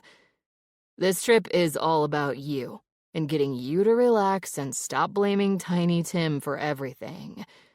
So you're saying I shouldn't blame him when the cops find your body dumped in a field? I mutter just to be annoying because he doesn't know my brain tumor struggles, man, and I'm still feeling weird and melty. Bodhi walks across the room to me, pausing when his knees bump into mine, and I'm looking up at him from the end of the bed with my arms still crossed. Reaching forward with both of his hands, he presses them against either side of my face and then bends forward to kiss the top of my head, holding his lips there while he speaks. I know you're not a fan of all this Christmas craziness. We're here for you to get some much-needed peace and quiet. Not for me to drag you around doing a bunch of stupid shit you don't want to do. That's why we left Summer Suite for a few days. Pulling back, he looks down at me with his hands still holding my face as I finally uncross my arms and hook my thumbs in a belt loop on either side of his hips. We'll just relax and catch up on some napping and Netflix. He reassures me, making me think for the millionth time since he walked into Sig and made me giggle like an idiot with his adorableness, just how lucky I am that he decided to stay in one place for the last 6 months. Are you relaxed yet? He asks softly, his thumb moving gently back and forth against my cheeks as he studies my face. Not even a little. Dropping his hands from my cheeks and crossing his arms in front of him, Bodhi gives me a stern look. You are officially on vacation and need to stop thinking so much. Take off your pants. The sweater needs to go too. My eyes narrow as I look up at him when he orders me around, and he just chuckles and shakes his head at me. Don't act like that didn't just get you wet. He smirks. God damn it. He knows the only time he's ever allowed to tell me what to do without me raising holy hell is when we're having sex. It's the one and only time I just need a break from being in control and making all the decisions. He probably also knows I've been wet since he kissed the shit out of me downstairs, the smug bastard. I'm still cursing him in my head even as I quickly shed my black skinny jeans. And since I've never been one to play coy and pretend like I don't know what's about to happen here, my cotton boy shorts are flung across the room with my jeans to save time, as well as my chunky black sweater, until I'm leaning back on the bed on my hands, wearing nothing but a black lace bra with my legs dangling off the end. I'd take the bra off too, but that's where I keep my extra lighter, and I like to have it close by at all times, just in case. You're so fucking hot, Bodhi mutters, his eyes slowly moving over my body like he's in a daze, intensifying the pulsing ache between my legs the longer he stares without touching any part of me. He suddenly drops down on one knee on the carpet right in front of my dangling legs, and I forget how to breathe as my wide, freaked-out eyes watch him reach into the front pocket of his shorts. My head is already shaking back and forth before he even says anything. And now I'm trying to remember what I ate last, because it's definitely going to come back all over Bodhi's face. Oh no. Taco Bell was the last thing we ate about a half hour before we arrived here, because I got hangry and told Bodhi if he didn't pull off at the next exit and get me a Nachos Bel Grande and 2 beef Mexi Melts, I would continue burning his rolling papers one by one in the cup holder. And then I found out Taco Bell took the Mexi Melts off the menu, and Bodhi had to ask the drive-thru worker for a very large cup of complimentary water so he could put out the cup holder fire that got a little out of control. We're definitely going to have to pay extra for that rental. When Bodhi sets his big, warm hands on the tops of my bare thighs, and I realize he didn't pull anything out of his pocket, he just needed to adjust himself, and his other knee joins the first one down on the carpet. I let out the breath I was holding, and my stomach immediately stops feeling queasy. Shit. Now I want more Taco Bell. Close your eyes and let Bodhi make everything better. Several minutes later, I've completely forgotten about all of my troubles when Bodhi is still on both of his knees on the carpet at the end of the bed, and his perfect mouth is between my legs.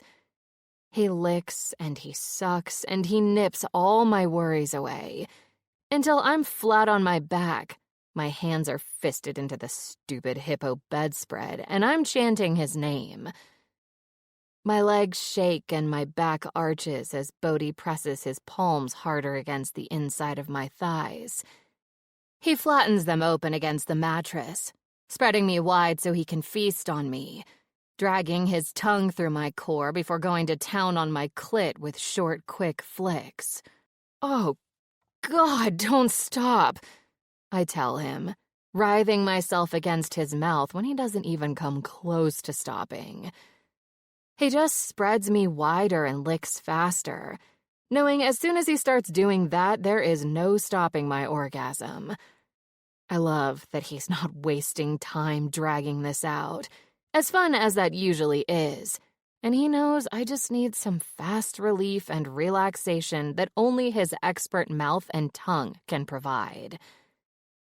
I open my eyes and look down my body, Bodhi's blue eyes locking onto mine as I watch his lips wrap around my clit and feel him suck.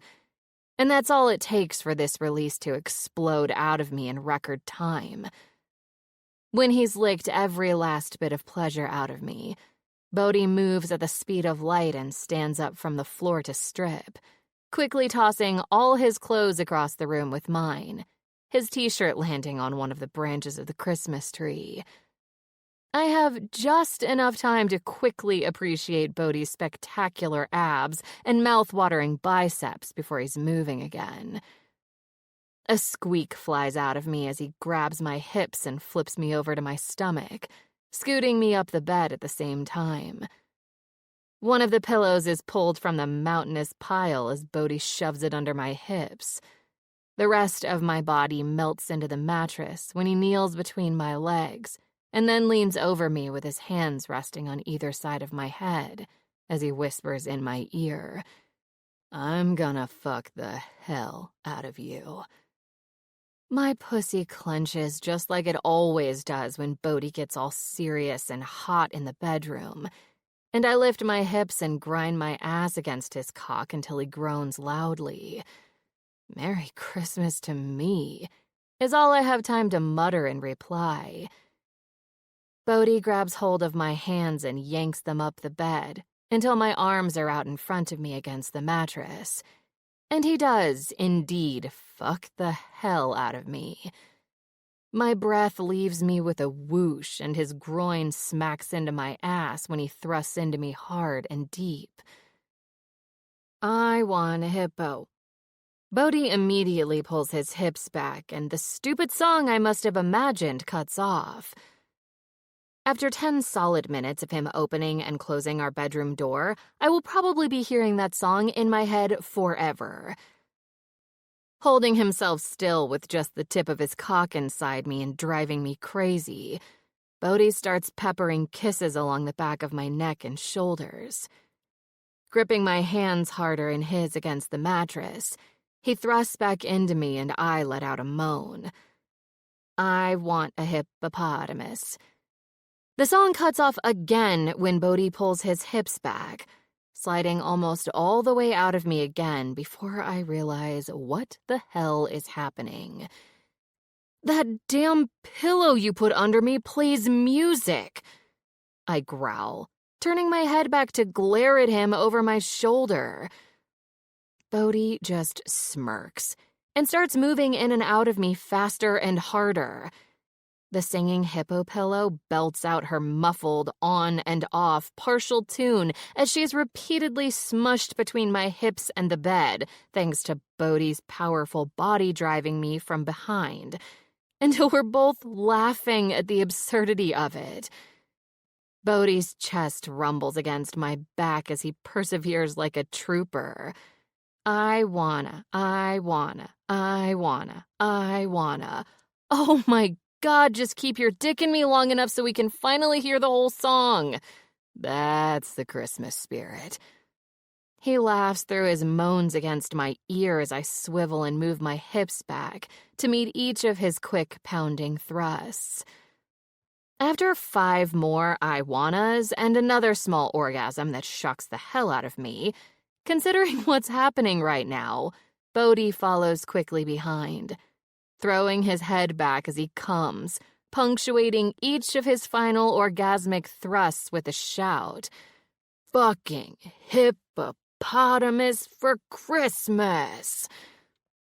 It's so ridiculously Bodhi that I laugh all the way through the last few shallow thrusts of his release until he collapses next to me in bed.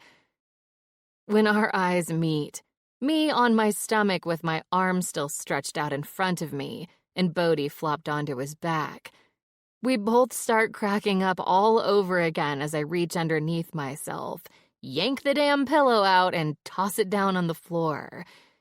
You definitely have to let me burn that. Not only because it's annoying, but because you helped me humped myself into an orgasm on the face of that hippo. She'll never be the same again. It's best to just put her out of her misery. Man, I love the shit out of you. Will you pretty please marry me? Bodhi suddenly asks, holding his hands under his chin and batting his eyes at me. That tingly, melty feeling is back in full force, and butterflies flap excitedly in my stomach, realizing that blowjob proposal 2 months ago wasn't just some freak one-off accidental slip of the tongue he didn't mean. You don't ask someone the same question twice if you aren't serious the first time. You pretend it never happened and you never speak of it again, which is exactly what I thought we were doing. The excited butterflies in my stomach are lit on fire by my black soul, and my heart moves right on from skipping to racing a mile a minute when I start thinking about the 10,000 wedding binders Birdie has, and the hundreds of hideous, sparkly, poofy white dresses I've had to watch her try on, and all the episodes of Bridezillas she's made me watch with her, and the engagement party Sig threw for her, and the engagement party her family threw for her, and the engagement party her friends threw for her, and we still have multiple bridal showers yet to come before we even get to the wedding. And then all eyes are on you, judging your choice of food, judging your choice of cake, judging your choice of music and stemware and flowers. And 90% of them don't even give a shit about you. They just came for the free food and alcohol and to see if Uncle Greg will get so drunk again he tries to make out with one of his cousins. Followed by a lifetime of doing the same things with the same person. Arguing about kids, arguing about money, arguing about work, arguing about what's for dinner, until you're sitting on opposite ends of the couch from each other every night, annoyed by the sound of their breathing, wondering if it would be less of a hassle to get a divorce or murder them in their sleep. Fuck off. I finally growl before pushing myself up from the bed as Bodhi chuckles at me while I disappear into the bathroom, slammed the door closed, and lift the lid of the toilet. I want a hippopotamus for Christmas. God damn it, I mutter, slamming the lid closed and seriously considering peeing in the sink. Chapter 5. Tess. You know the drill. I am totes loving the hoodie and the space buns in your hair. Millie greets me with a smile on the other side of the check-in desk as the motion-activated Santa drops his drawers and starts shaking his ass. I sigh and look down at my black Nirvana hoodie I paired with black leggings and the thickest pair of fuzzy black socks I own. Still not warm enough. I woke up feeling extra chilly this morning. It has everything to do with this old drafty house and the snow still blowing around outside that my warm climate body isn't used to, and absolutely nothing to do with waking up surrounded by creepy hippo eyes alone. I should feel fabulous that I got the best sleep I've had in the last 2 months, and after I closed my eyes last night, I didn't open them or even move again until 10 a.m. As a bartender, I usually work late into the night and sleep until noon. Except for the last stupid few months in which my sleep has been a shit show on account of me dying and all. I don't know what is wrong with me that I feel so weird about Bodhi not being there when I woke up, and it's annoying the hell out of me. It's not like I'm all boo-hooing we didn't wake up wrapped in each other's arms with our limbs intertwined like that crap in those books he makes me read to him before bed. I'm not a snuggler unless we're on the couch watching something on TV. If we're not having sex, then get the hell away from me and let me sleep comfortably without all your gross body heat and itchy leg hair. I just like waking up and having him there. And let's not kid ourselves here.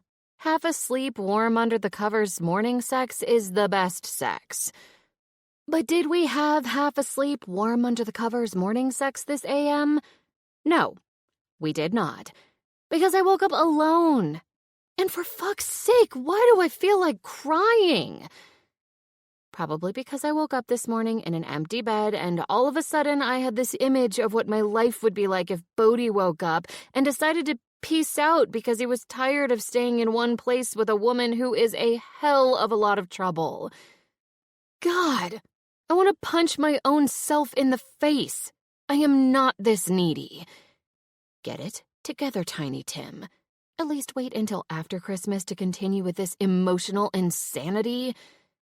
Hey, Tess, how did you sleep?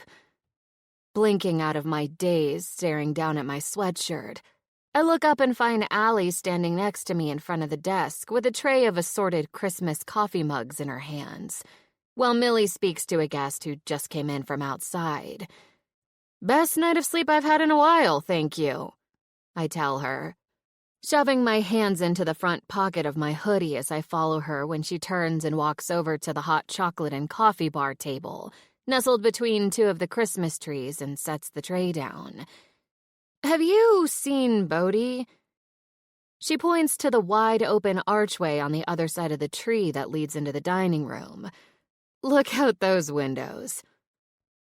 My eyes follow where she pointed while she goes back to work refilling glass jars with marshmallows, candy canes, and other assorted treats for the bar that were running low on the table. Through the archway and into the dining room, I can see a wall of windows outlined with garland and white lights that face out into the front yard. And through those windows, out in the snow flurries, I see my boyfriend wearing black cargo shorts, a red t-shirt, and big, fluffy red mittens while he frolics around in a foot of snow with another man. All I can do is shake my head and smile at how ridiculous he looks out there in a blizzard and shorts and a t-shirt, not even showing a hint of being cold.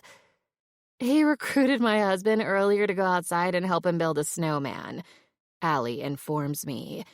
They've been out there for over an hour now, and just FYI, there was an intense snowball fight about 15 minutes before you got down here that my idiot husband got a little carried away with. And Bodhi might have a teensy little bump on his forehead. Oh my God. I'm sorry he took your husband away when I'm sure you probably have a million things he should be doing around here. I tell her with a quick, sheepish smile before my eyes automatically go back out to the windows. Because no matter how ridiculous Bodhi looks with what he's wearing, damn, his ass looks good in those shorts. It's fine. Allie reassures me as I laugh to myself when Bodhi slips on something. His feet shooting out from under him and he falls flat on that hot ass in the snow. And then he proceeds to start making a snow angel once he's down there. Jason gets a little high-strung this time of year, trying to help out at the bed and breakfast as much as he can on top of his regular job. He needed a little break this morning to stop looking at the to-do list in his damn planner and just have fun. Bodhi's pretty good at that, as you can see. I can see Jason out in the snow with Bodhi, now bent over at the waist, pointing and laughing at him, wearing a more winter-sensible outfit of a thick-lined flannel coat on top of a cable-knit sweater, with jeans and work boots. He's a pretty good-looking guy if you like the clean-cut mountain man vibe. That stupid, warm, and gooey feeling all throughout my body is back, because I do indeed know how good Bodhi is at getting people to stop being so anal, looking at their planners all the time, and just have fun. He's been doing it to me for the last 6 months. Did you get the goodies Bodhi came down in search of for you earlier? He was so adorable, rushing around in a panic, loading up his arms with everything I offered from the kitchen. Allie laughs softly as she pulls a mug from the tray and hands it to me, before arranging the rest of them neatly in the corner of the table, next to a ceramic snowman cookie jar. I like Allie even more than I did yesterday, when she hands me a black mug with Jack Skellington and his Santa suit painted on it, instead of a mug with a regular boring Santa on it. The Nightmare Before Christmas is the only Christmas movie I actually like. And don't tell me it's not a Christmas movie. It's as much of a Christmas movie as Die Hard. As I pour myself a cup of hot chocolate from the silver carafe, I mumble out a quiet, "Yup," in reply to her question about the goodies. The annoyance of waking up alone is put on the back burner when Allie's question reminds me what I found on Bodhi's pillow when I woke up and rolled over. Even though I woke up to the horror of Santa hippo eyes alone and without the comfort of morning sex, I still have the sweetest boyfriend ever. I was so dead to the world, I didn't even hear that stupid hippo song when Bodhi left the room in search of breakfast, according to the note he left behind on a piece of Santa hippo paper from the complimentary pad on the nightstand. Along with a bag of assorted Christmas chocolates, a tin of homemade Christmas cookies, a bag of salt and vinegar potato chips, a box of Cheez-Its, and a bag of homemade chocolate-covered pretzels, as a pre-breakfast warm-up so you don't go downstairs hangry and light a small child on fire. Text me when you wake up and I'll meet you in the dining room. Love you the mostest. There was definitely something in both of my eyes that made them water as I ate everything, without even sitting up in bed, that my boyfriend went in search of for me because he knows me so well, and he's just always thoughtful like that. It was obviously yesterday's mascara I didn't give two shits about washing off last night before I passed out in bed that caused the wetness in my eyes. Good thing I took a quick shower before I came down here, and that shit won't be happening again right now. Thank you very much. Billy, there you are. I need to talk to you about one of the gifts you bought from my list. A guest in her early 60s shuffles past Allie and me through the foyer as the other guests walk away from the counter, and Allie finishes refilling a mug with chocolate-dipped spoons covered in crushed-up bits of candy canes. "Oh, Tess, I forgot to tell you the good news." Millie claps her hands as the guest sets a white gift box on the counter in front of her. "I have found my true calling while here at the Rettinger house, and I have offered up my services as a personal shopper for the guests. You just give me a list and I'll hustle over to the civilized part of the mountain where there's a Starbucks and Prada and get whatever you need. It's been going superbly. Isn't that right, Barbara?" The woman gives Millie a sheepish smile. "That's actually what I wanted to discuss with you, sweetie. I know my handwriting isn't very easy to read, and I'm sorry about that. On the list I gave you last night, I actually wrote that I wanted a Craftsman cordless drill for Eugene. It's the only thing that stubborn man asked for this year. He's not gonna want this. She slides the gift box closer to Millie, and Millie slides it right back with a smile while I bring my mug up to my mouth. Allie stops me to lean over and squirt a pile of whipped cream on top, adding a couple of shakes of red and green Christmas sprinkles before I can stop her, and then zooming right over to the check-in counter like some sort of Christmas cocoa ninja. Does someone need a drill? For the first time in my life, I actually jump and scream like a little girl when Stalker Sheldon pops up right behind me, the reindeer antlers still perched on top of his bald head paired with a dark blue Christmas sweater with white reindeers and snowflakes stitched on it. I've got 2 cordless drills in my trunk with multiple attachments for drilling into really thick and hard stuff if you need one. Do you mean a skull, Sheldon? Is that what you mean? When no one answers Sheldon, he just shrugs and heads into the living room, and Millie turns her attention back on the guest. Oh, Barbara, you're so precious! She sighs as I grab a chocolate-dipped spoon and mush all the whipped cream and sprinkles down into the hot liquid. I once had to read a ransom letter on camera for a Colombian drug lord that was written by his brother-in-law who had an unfortunate hand tremor due to the knife that was sticking out of his hand while he wrote the ransom letter. Your penmanship was a piece of cake, trust me. Eugene is a good man, and a good man should have a cashmere sweater from Neiman Marcus. Don't worry, the $1,500 extra I spent is my gift to you. Help me help you help Eugene this Christmas, Barb. With a nod and a confused look on her face, Barb takes the gift box and heads into the living room toward the stairs to go up to the rooms. And hopefully nowhere near wherever Sheldon disappeared to while thoughts of sugar plums and skull drilling dance in his head.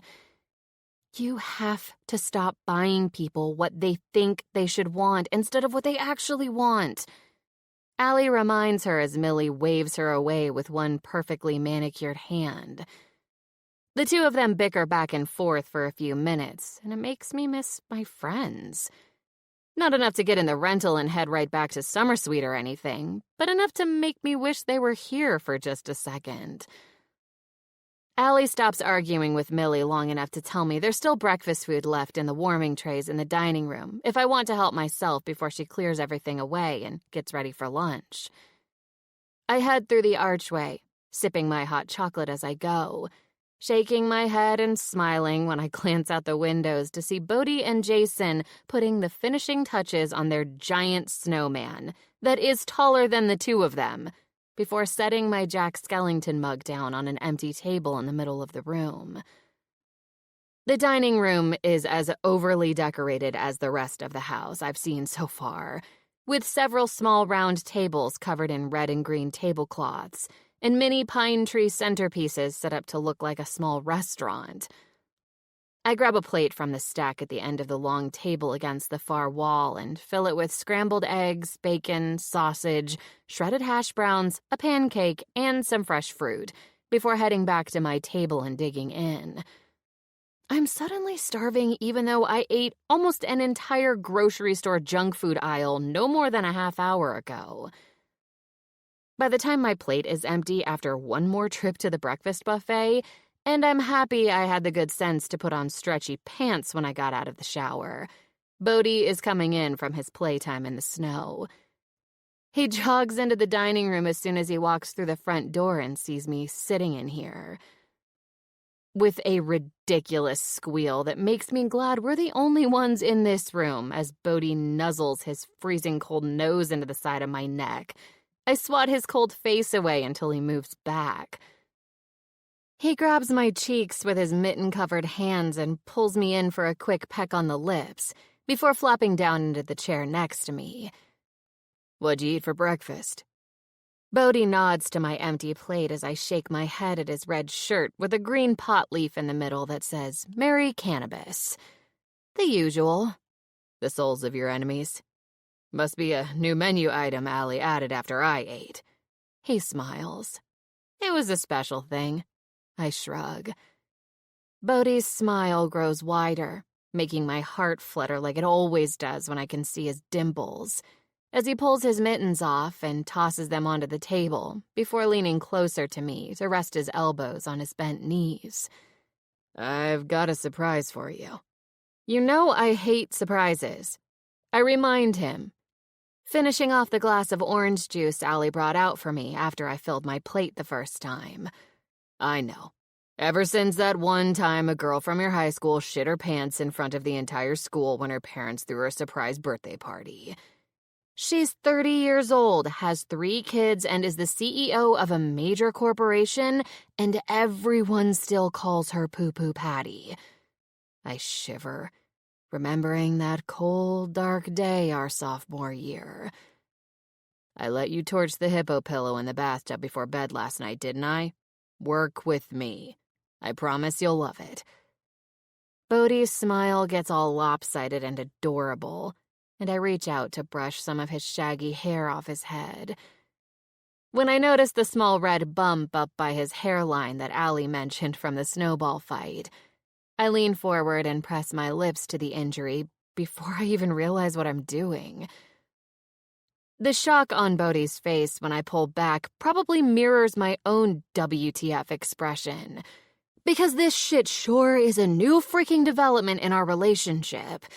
Me acting all comforting and sweet. Gross. Did the doctor call yet to tell you I'm dying? I quickly ask as I drop my hand from holding his hair off his forehead to bring both of us back down to earth, and not in some alternate universe where I kiss boo-boos away. Bodhi just chuckles and shakes his head at me. You're not dying, and no, he hasn't called yet. The only call I've received was one from Palmer that was just a good 5 minutes of him screaming at me for leaving him alone with Shepard. There was a small scuffle last night that resulted in someone falling face first into a box of glitter, and let's just say Palmer is going to be very pretty tonight on that follow-up ESPN interview they're filming of him, and Shepard for the holiday sports special. Bodhi grabs his mittens from the table and shoves them in the pockets of his shorts before pulling me up from my chair right as Allie joins us in the dining room, waiting by the doorway that leads into another part of the house. I'll meet up with you when you're finished with your surprise, Bodhi tells me, kissing my forehead before grabbing my shoulders, turning me to face Allie and giving me a gentle push in her direction. I packed the pointy elf ears. We can have some naked elf fun with them before dinner. When Bodhi leaves the room, Allie guides me through to the back of the house to a room that looks like another living room, which Allie tells me is private from guests and just for the Redinger family. It looks like your typical family's living room at Christmas, containing a huge, comfortable-looking sectional with a couple of Christmas throw pillows on it, a tree in the corner with a ton of mismatched ornaments, a crackling fireplace with stockings hanging down from the mantel, and a flat-screen television hanging on the wall above it. With the snow falling heavily outside through the windows on either side of the tree, the dark clouds blanketing the sky make it feel like dusk instead of early afternoon. And it's actually kind of nice and cozy. The only thing out of place in this living room is a big massage table right next to the fireplace.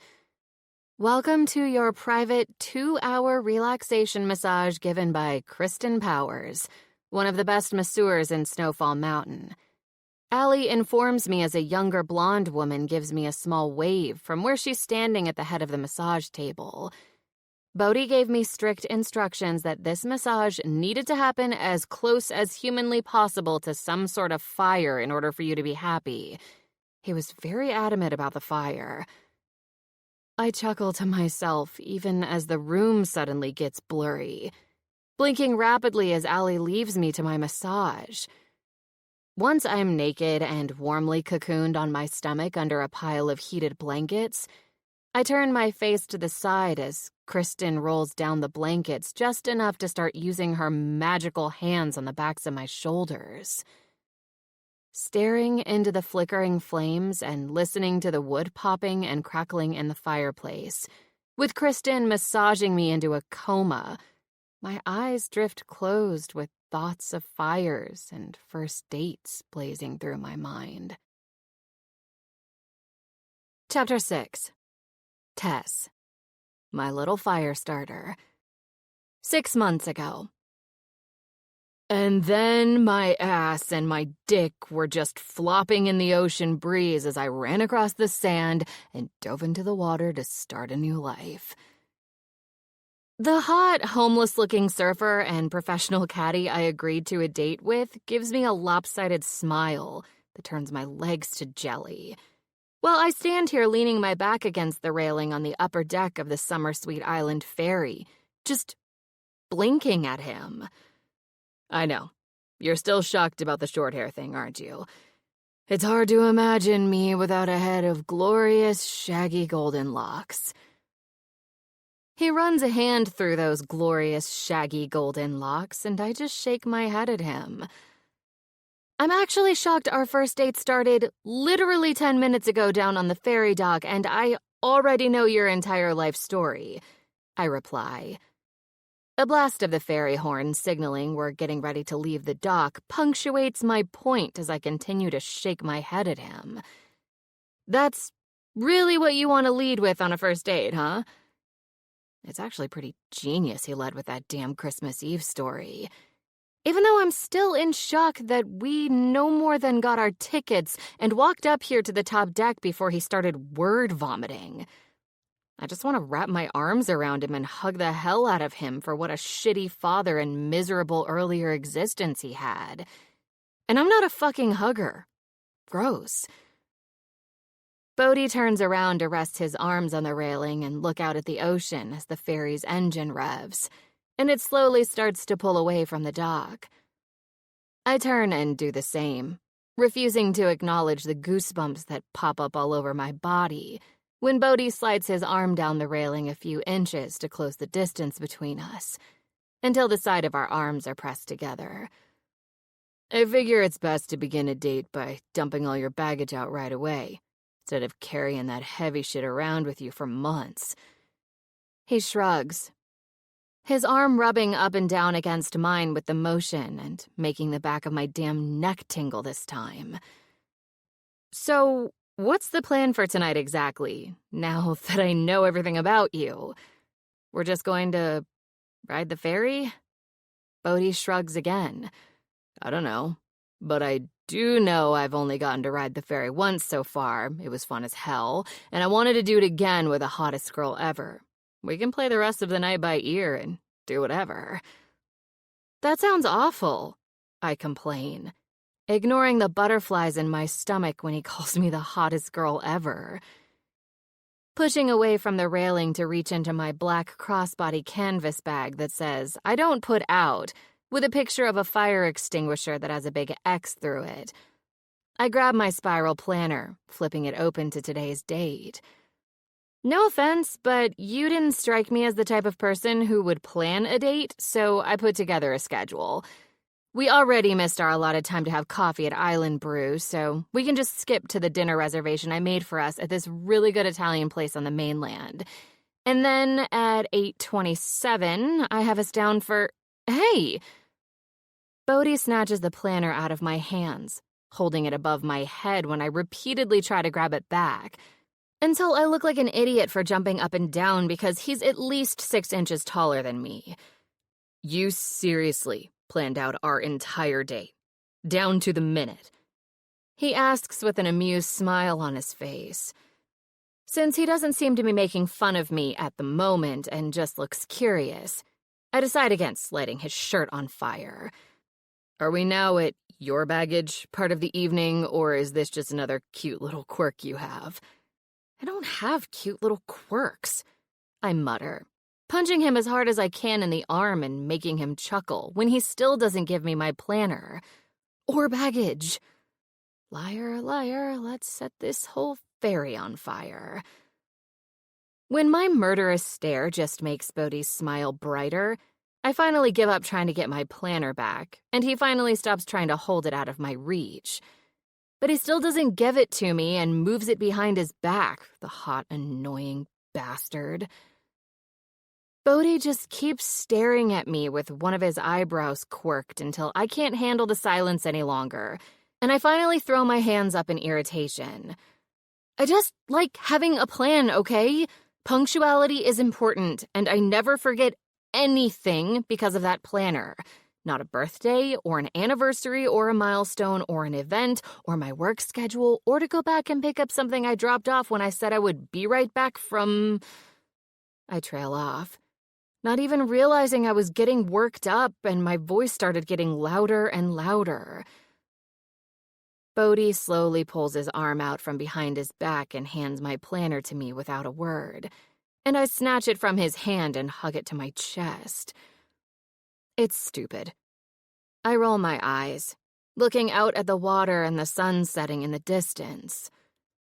Let me be the judge of that, Bodhi says quietly, his gentle voice and just this comforting presence he has about him, making me feel like I can tell him anything and he won't judge me. I look back at him as he pulls a vape pen out of the front pocket of his shorts and starts to bring it up to his mouth, pausing for a second and holding my stare.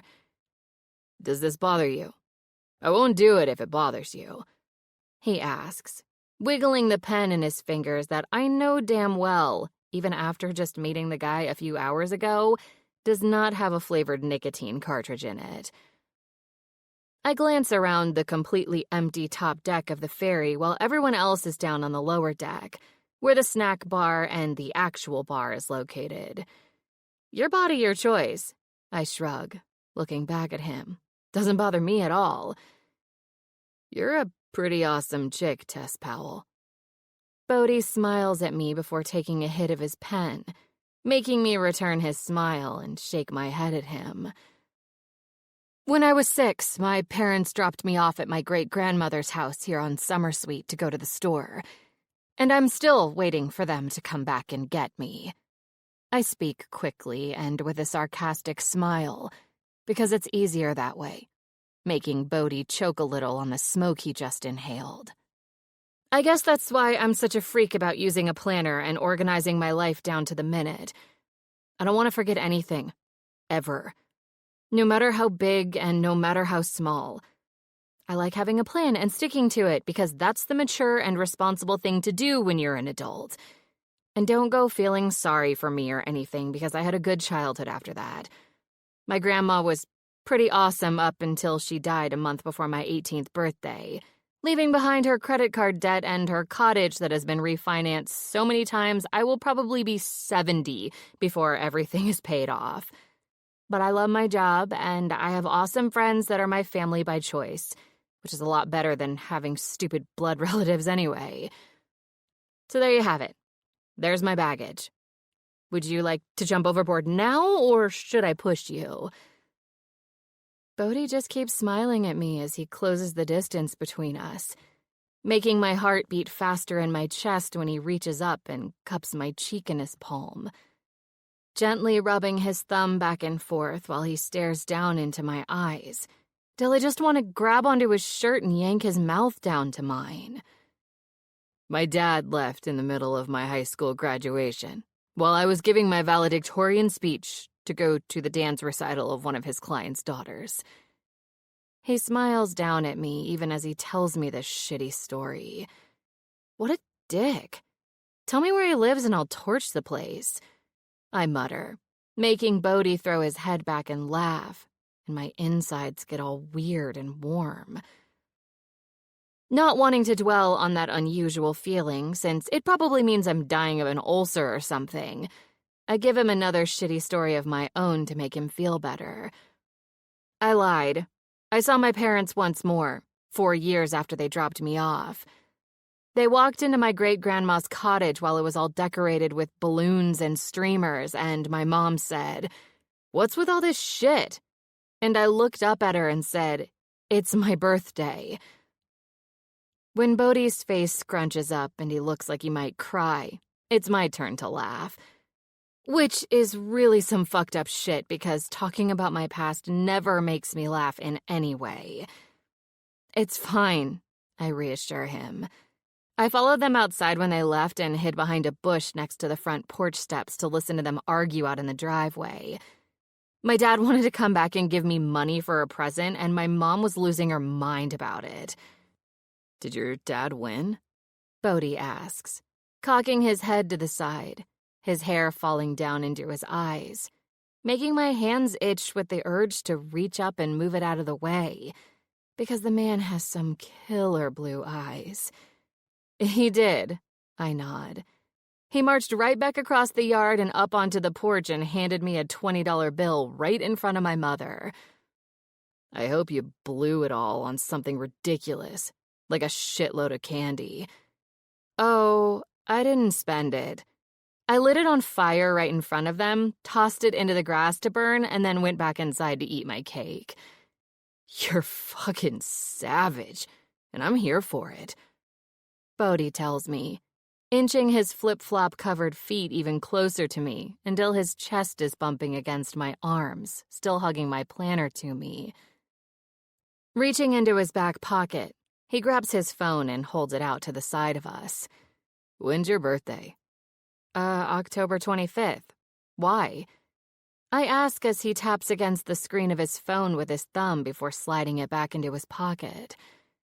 Just put your birthday in my phone with 2 reminders so I will never, ever forget it. And just so you know, I buy the best fucking birthday presents ever, he informs me. And I just want to toss him down on the floor and mount him like a goddamn bike. Live a little, Tess pal. Bodhi speaks softly, the ocean breeze ruffling through his hair as we cruise to the mainland. Toss the planner overboard. Stop making a plan and just see where life takes us. My skin prickles and feels all hot and itchy. And my heart starts thumping rapidly in my chest when I take a step back from him and pull the planner away from me to look down at it. For the first time in my life, I suddenly don't want to be tied to a plan or a schedule. I just want to stand on the top deck of a ferry, riding it just because it's fun, with a man who makes me feel like I don't have to be someone I'm not. Like I don't have to be a smiley, happy, easygoing woman on a first date who has to be nice and agreeable to everything and hide her crazy if she ever wants to get a second date. Fuck that shit. I'm letting my freak flag fly, and if Bodhi can't handle it, then it's his loss. Here, hold this. I order Bodhi as I shove the planner into his chest, and he has just enough time to grab it before it falls to the floor. Reaching into the back pocket of my black, holey skinny jeans, I pull out a pack of matches I swiped from Sig earlier, and then get the travel-sized bottle of lighter fluid out of the inside zipper pocket of my crossbody. Taking the planner back from Bodhi, I walk a few feet away from the railing, over to a small metal trash can bolted to the floor next to the stairs that lead down to the lower deck. Chucking the planner inside the can that already has a paper cup and a wad of used napkins in it, I pop up the nozzle of the lighter fluid bottle with my thumb and squirt a generous amount all over the planner until it's completely soaked. Pushing the nozzle back down and shoving the lighter fluid back inside my bag, I open up the book of matches and rip one out, slide it against the striker until it ignites, and then quickly toss it in before I change my mind. Well, that's one way to do it.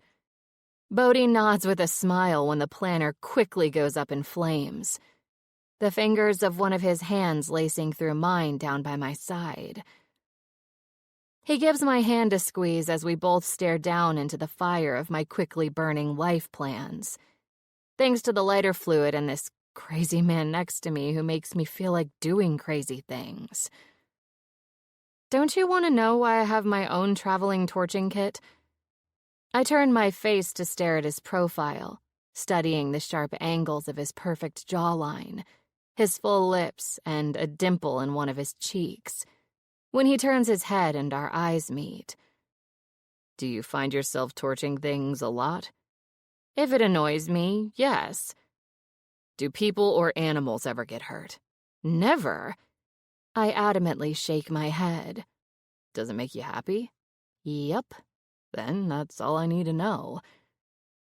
My entire body feels like it turns to jelly now, and I have to lock my knees together before I fall into a pool of goo on this deck. When Bodhi drops my hand to reach into the front pocket of his shorts. "Here, you can have this," he says, handing me what he just pulled out of his pocket.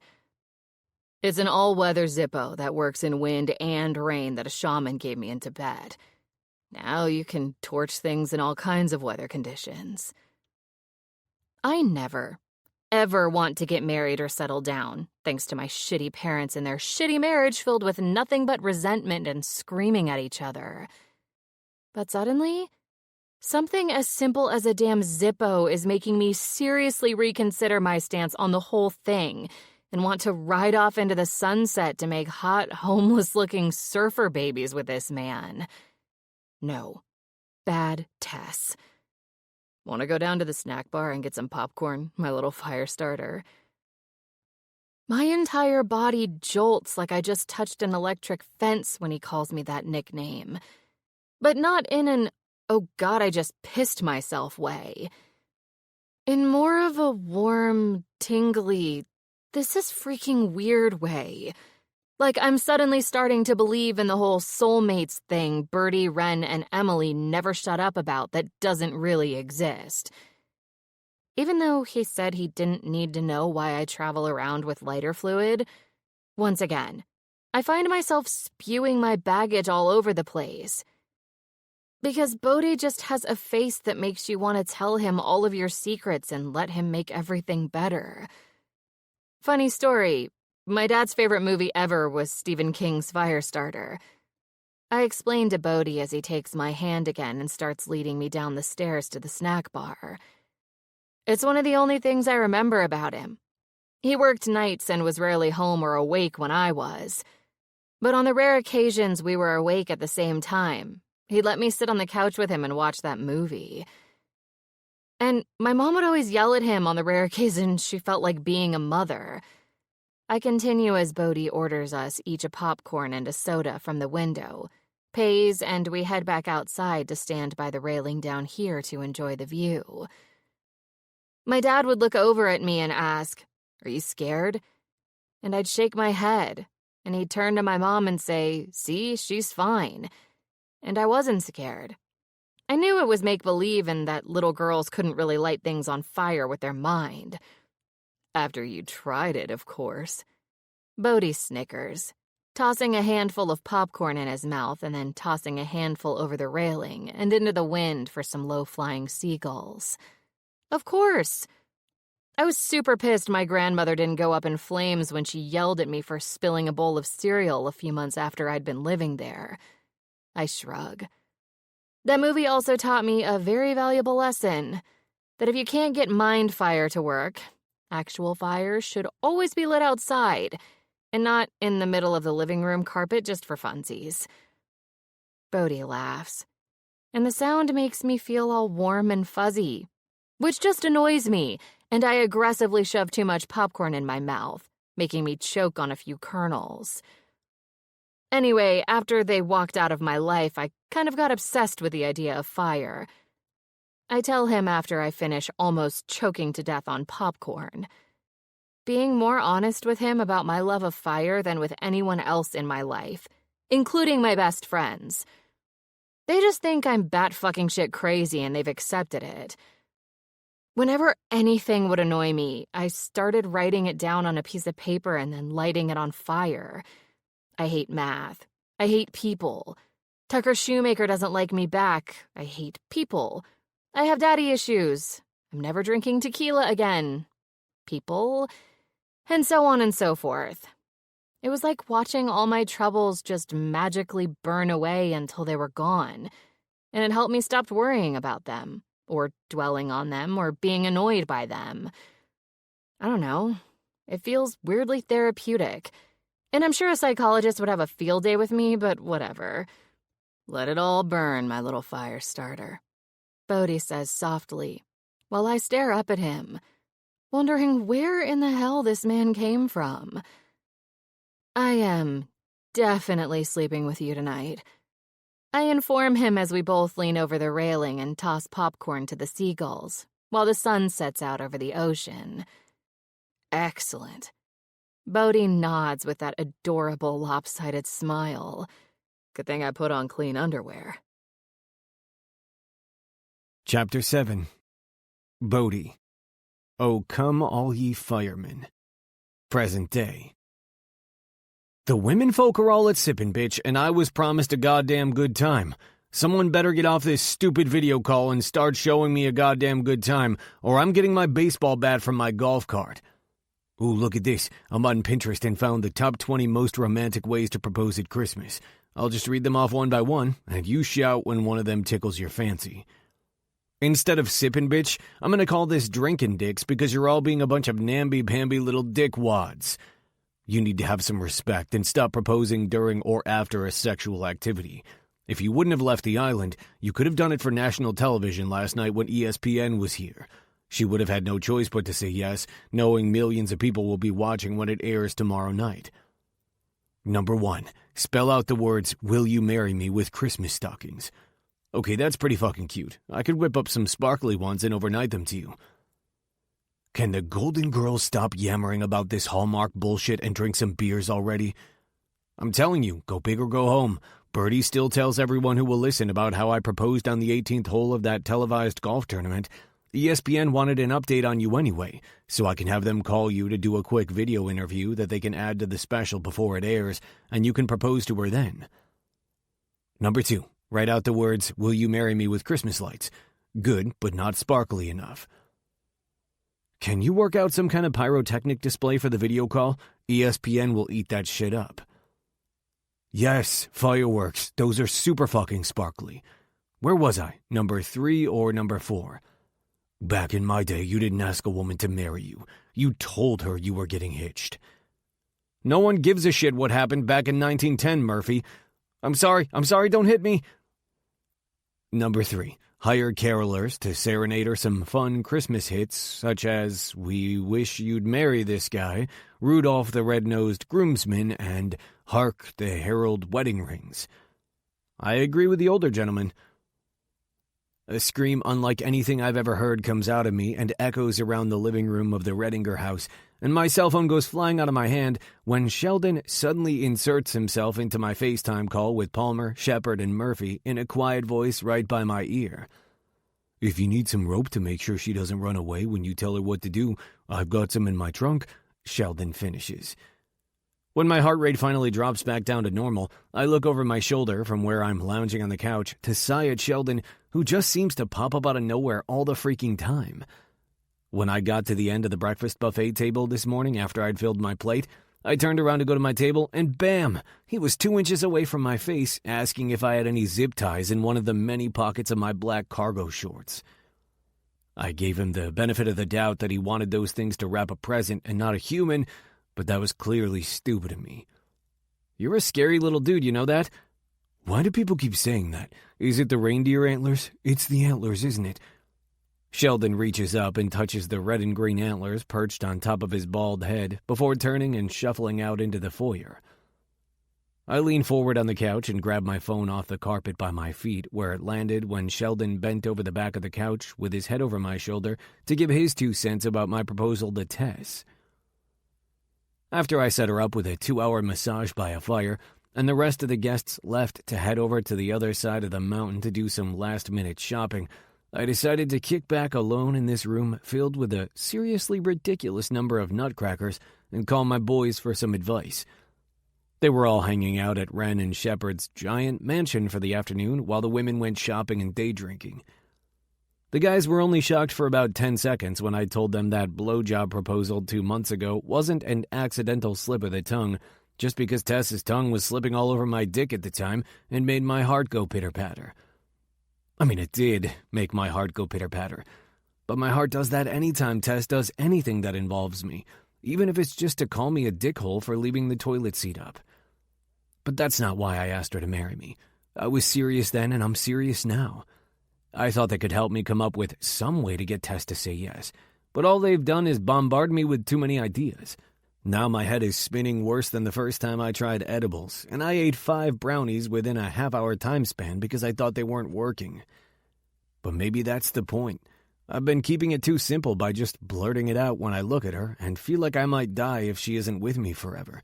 Even though Tess isn't your typical woman who likes hearts and flowers, she still deserves a grand, over-the-top proposal she can constantly tell everyone who will listen, just like Birdie. And I've just been flinging the question out all willy-nilly like it's no big deal, and like she doesn't deserve the absolute best proposal to brag about. A story that doesn't include my dick in her throat or hippo humping. Number 8. Have Santa come down. Okay, I think that's enough ideas for one day. I cut Shepard off when I bring the phone back up in front of my face, and he's still reading off Pinterest ideas. And now Palmer is running and screaming in and out of the frame behind where Shepard's holding the phone at his kitchen island, with Murphy screaming and chasing after him. "You're really serious about wanting to marry her, aren't you?" Shepard asks, bringing the phone closer to his face so I can hear him over the Palmer-Murphy chaos behind him. "I am, man," I nod, chuckling when I see Owen pop up from the couch behind Shepard and quickly whip 2 Santa stress balls, nailing Palmer and Murphy both in their faces. Getting serious again and looking back at Shepard's handsome mug, I give him a shrug before continuing. "I know it's old-fashioned, but I still want it. I want to be able to introduce her to people as my wife. I want a joint bank account. I want to send out our Christmas card from the Powells and—" "You're going to take Tessa's name?" Shepard chuckles. "Well, duh. Why should I expect her to change her name? I'm old-fashioned in some ways, but I'm hip with the times in others. Plus, Bodie Preston Powell has a nice ring to it, and my initials would be BPP, I inform him, busting a move on the couch as I start singing. You down with BPP? Yeah, you know me." Palmer stops smacking away Murphy's hands long enough to sing back to me, right along with Shepard. "Who's down with BPP? Every last homie." Palmer and Shepard sing at the top of their lungs, while Murphy just shakes his head at them. And this is the second reason why I never want to move away from Tess in Summer Sweet Island. Where in the world could I ever find bros like these who are the best damn friends I've ever had and will belt out the chorus of a Naughty by Nature song without missing a beat? "Is that some olden days song I should know? What's it called? I'll look it up," Owen says, pulling his phone out of the pocket of his Nike joggers. "Well, this should be a fun conversation with his mother when she gets home," Shepard chirps brightly, with a tiny bit of fear on his face before he gives me an encouraging smile. "Just do whatever feels right with Tess. But seriously, I gotta know by at least 1:30 about those sparkly stockings if we want to get them done and to FedEx in time." With a laugh and a quick goodbye to everyone, and a promise that we'll let them know when we get on the road to head back to Summer Suite, I try not to feel a little sad that tomorrow will be our last day here. It would have been kind of nice to have a small, quiet Christmas with Tess, since it's our first one together. But I know she's been spending the night on Christmas Eve with the Bennetts since the year her grandmother died, and there's no way she'd want to miss it. At least I get to spend the night with her there, and we'll still be together, even if it will be loud and crazy. Now I just need to figure out which one of those ideas that were thrown at me feels right, like Shepard said. "Just a few more feet and we'll be there," I tell Tess, walking behind her outside in the dark with my hands covering her eyes, so freaking excited I can't even handle it.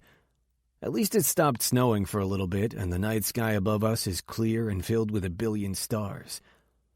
"You're lucky I'm still in a coma from that massage, followed by more napping, followed by eating the best pasta I've ever had in my life up in our room while we watched Netflix," Tess mutters as I continue walking us out through the snow in the backyard of the Redinger house. Our destination is about 100 yards away from the barn where they show Christmas movies every night. 2 surprises in one day?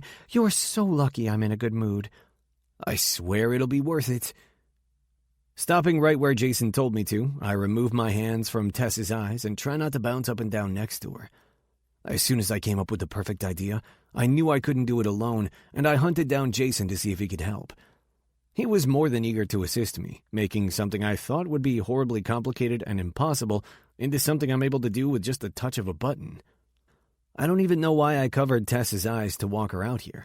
It's not like she can see everything Jason and I set up earlier in the day when the sun was out and she was napping.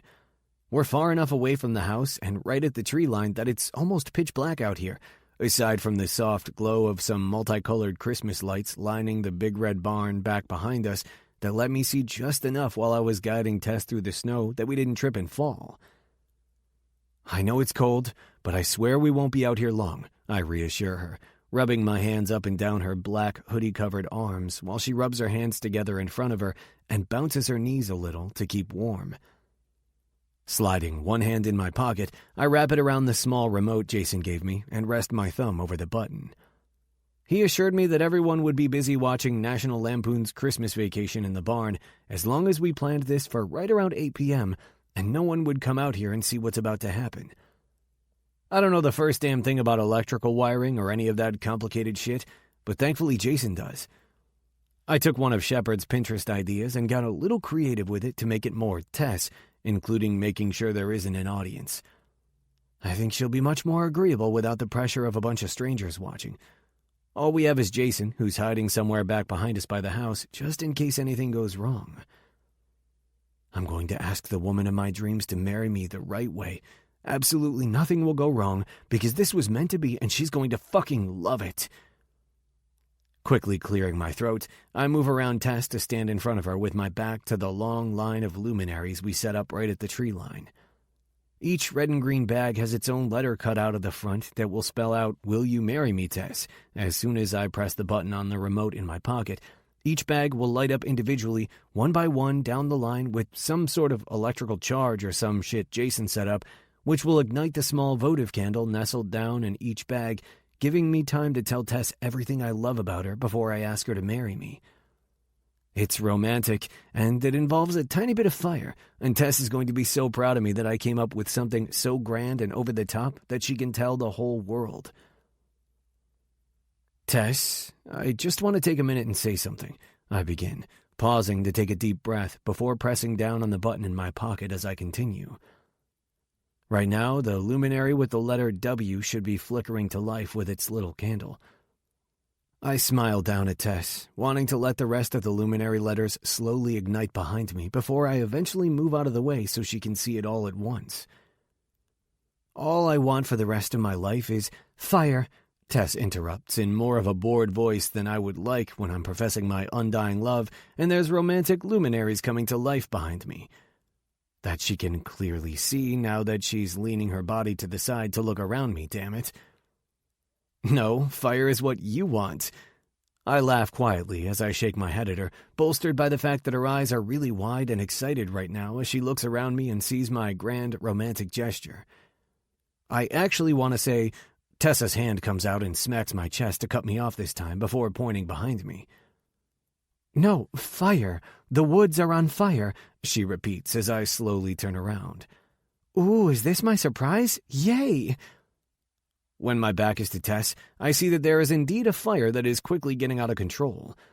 It appears that each and every paper luminary did not gently spark to life with a flick of a button like Jason promised, but burst into a raging paper bag inferno.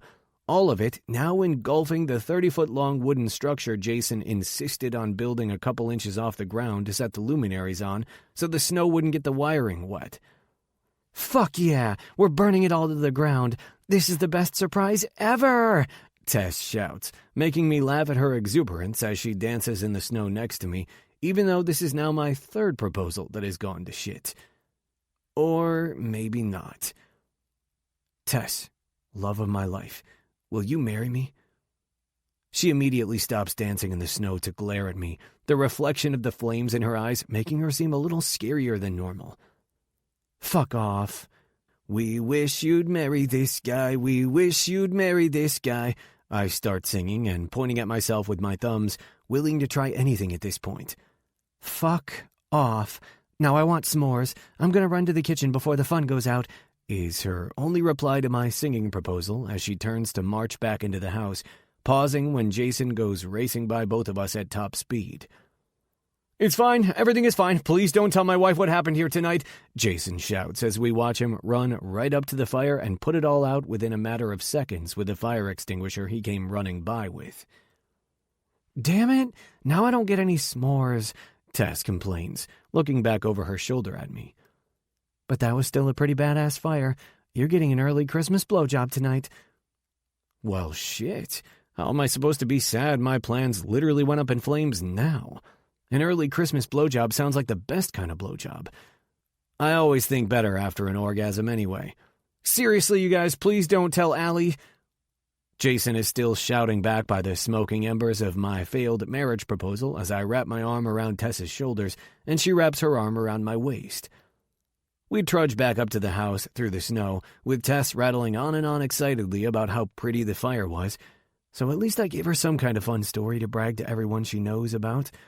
I always do like to look on the bright side of things. After we read our bedtime story and Tess falls asleep, I'll come up with something even bigger and better that will definitely convince her to say yes. Chapter 8. Tess. Don't be elfish. Glad to see I'm not the only one who snorted too much Adderall too close to bedtime. My eyes fly up to the doorway of the kitchen when Millie walks in, and I set down the book of matches I've been lighting, watching them burn down to my fingers before dropping them into the bowl of water I grabbed when I came in here. No, just can't seem to fall asleep. Tess, love of my life, will you marry me? Shaking my head to get rid of one of the reasons why I can't sleep tonight, I see Millie walk the rest of the way into the big farmhouse-style kitchen and take a seat on one of the stools across the island from me. One time, I didn't sleep for 6 days straight, but I was in a South Korean jail at the time, and it's impossible to get a good night of rest with all that screaming. I just blink a few times at Millie, not sure why I'm even shocked by the things that come out of her mouth. Bodhi has told me plenty of stories about his oldest friend, as well as his own crazy stories from when he was traveling the world. Nothing would surprise me at this point between the two of them, and yet it still does. Why don't I get us some tea and you can tell me all about why you're in here alone at 3 a.m. huffing sulfur without inviting me? Millie smiles, making me laugh for the first time since I realized that glorious fire outside earlier was actually supposed to be part of a fucking marriage proposal, and not just for funsies. A fucking marriage proposal I am really regretting not saying yes to. Oh my God, what is happening to me? For fuck's sake, Tiny Tim. Well, for starters, I'm pretty sure I'm dying of a brain tumor, so that's been fun. I shrug, wondering why Bodhi hasn't pushed me out of a window every time I start humming Chopin's Death March whenever his phone rings. I thought I had one of those once. Millie nods, turning to the side on her stool and crossing her legs. Turns out it was just a really bad 3-day acid trip, but it was super scary there for a little while. We'd like 2 hot teas with honey, please. Slowly glancing back over my shoulder where Millie is currently staring off into space after requesting tea and seeing nothing but the sink area behind me, I turn back around and look at Millie with a tilt of my head. Clearly, she snorted more than Adderall and now she's seeing people that aren't there. Millie, what are you doing? I ask gently in case she's having some sort of breakdown, which now makes my stupid freakout seem silly. I'm ordering our tea. She rolls her eyes at me. I don't know how it works this late at night when everyone is asleep. I always just ask for things and people bring them to me. Should I ask louder in case whoever makes the tea can't hear me? It takes 30 seconds and Millie opening her mouth to most likely shout her order this time before my spinning, sleep-deprived head catches up. How about I just make us the tea? Turning away from her with a sigh, I walk over to the sink and grab 2 tea bags out of the basket next to it. Not wanting to dig around in all the cabinets looking for a teapot, I cheat and use the method I do at SIG when someone wants tea. I run the Keurig machine through 2 cycles without putting in a pod, and in less than a minute, I have 2 steaming cups of hot water with tea bags steeping in them. Grabbing the bear-shaped bottle of honey from the counter and 2 spoons sitting in a jar next to it, I turn and set everything down in the middle of the island between me and Millie. Do I tip you or just drink your tea, Millie? I tell her as I bring my mug up to my mouth and blow on it. glancing around the kitchen while she squirts half of the honey into hers. I only got a quick peek at the kitchen when Allie walked me through the house before my massage earlier, and I was too busy playing with fire when I walked in here a half hour ago to pay much attention to my surroundings. Just like the rest of the house that looks like Santa and his elves took a shit all over the place. Every inch of the kitchen has been decorated in a pastel pink and green glittery candy cane theme that would make Shepard get down on his knees and weep. There's a large white Christmas tree in the corner of the room by the kitchen table with sparkly pink and green candy ornaments all over it. A Christmas candy village lit up along the tops of all the white kitchen cabinets. White pine garland with pink and green lights lining all the cabinets, windows, and the doorway, and sparkly pink and green candies hanging down from the ceiling with fishing line, just like the snowflakes I torched at Sig. But for some reason, I'm not in a torching mood right now. And for the first time in my life, playing with fire didn't take away any of my problems or make me feel better. Tess, love of my life, will you marry me? You look like my mom did that time I told my parents I wasn't finishing high school because I was going on tour with Jared Leto. Millie speaks, pulling my eyes away from a glittery striped sucker hanging above my head to watch her stir her tea, the spoon clanking around the mug. Want a split of Vicodin and tell me about it? I've been told I'm a very good listener. I don't think... Can you grab me the milk? Millie cuts me off. All I can do is laugh and shake my head at her as I walk over to the fridge, grab the carton of milk and bring it back to her. As much as I've been dying to call Birdie and ask her for advice, I haven't picked up the phone because I know exactly what she'll say. First, she'll scream at me for a good 15 minutes because I have failed to tell any of my friends that Bodhi started proposing to me 2 months ago. Second, she'll most likely get in a car to drive up here and kick my ass for keeping it from her. And finally, she'll kick my ass again for not immediately saying yes, even though she knows why I never want to get married.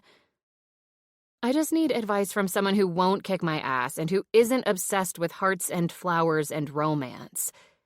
And who better to give that advice than someone who knows Bodhi even better than I do?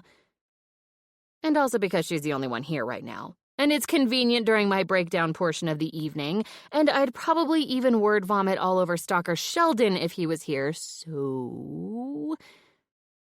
Bodhi keeps asking me to marry him, and I keep telling him to fuck off. Because I didn't exactly have the best role models for marriage growing up, and I'm scared to death if I say yes, it will ruin how perfect everything is. And our life will turn into a shit show of hating each other just like my parents did. Until we're forgetting to pick our kid back up when we go to the store.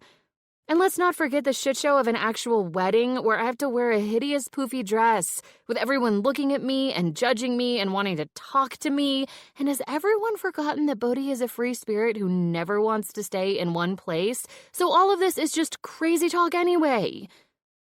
I ramble in one breath before I lose my nerve. And also because I'm pretty confident Millie has a very short attention span. Millie just smiles at me while she sips her tea for a few seconds, and I almost throw my mug right at her head. And then my eyes fill with tears because that would be mean and totally uncalled for, and yep, I'm pretty sure this is it.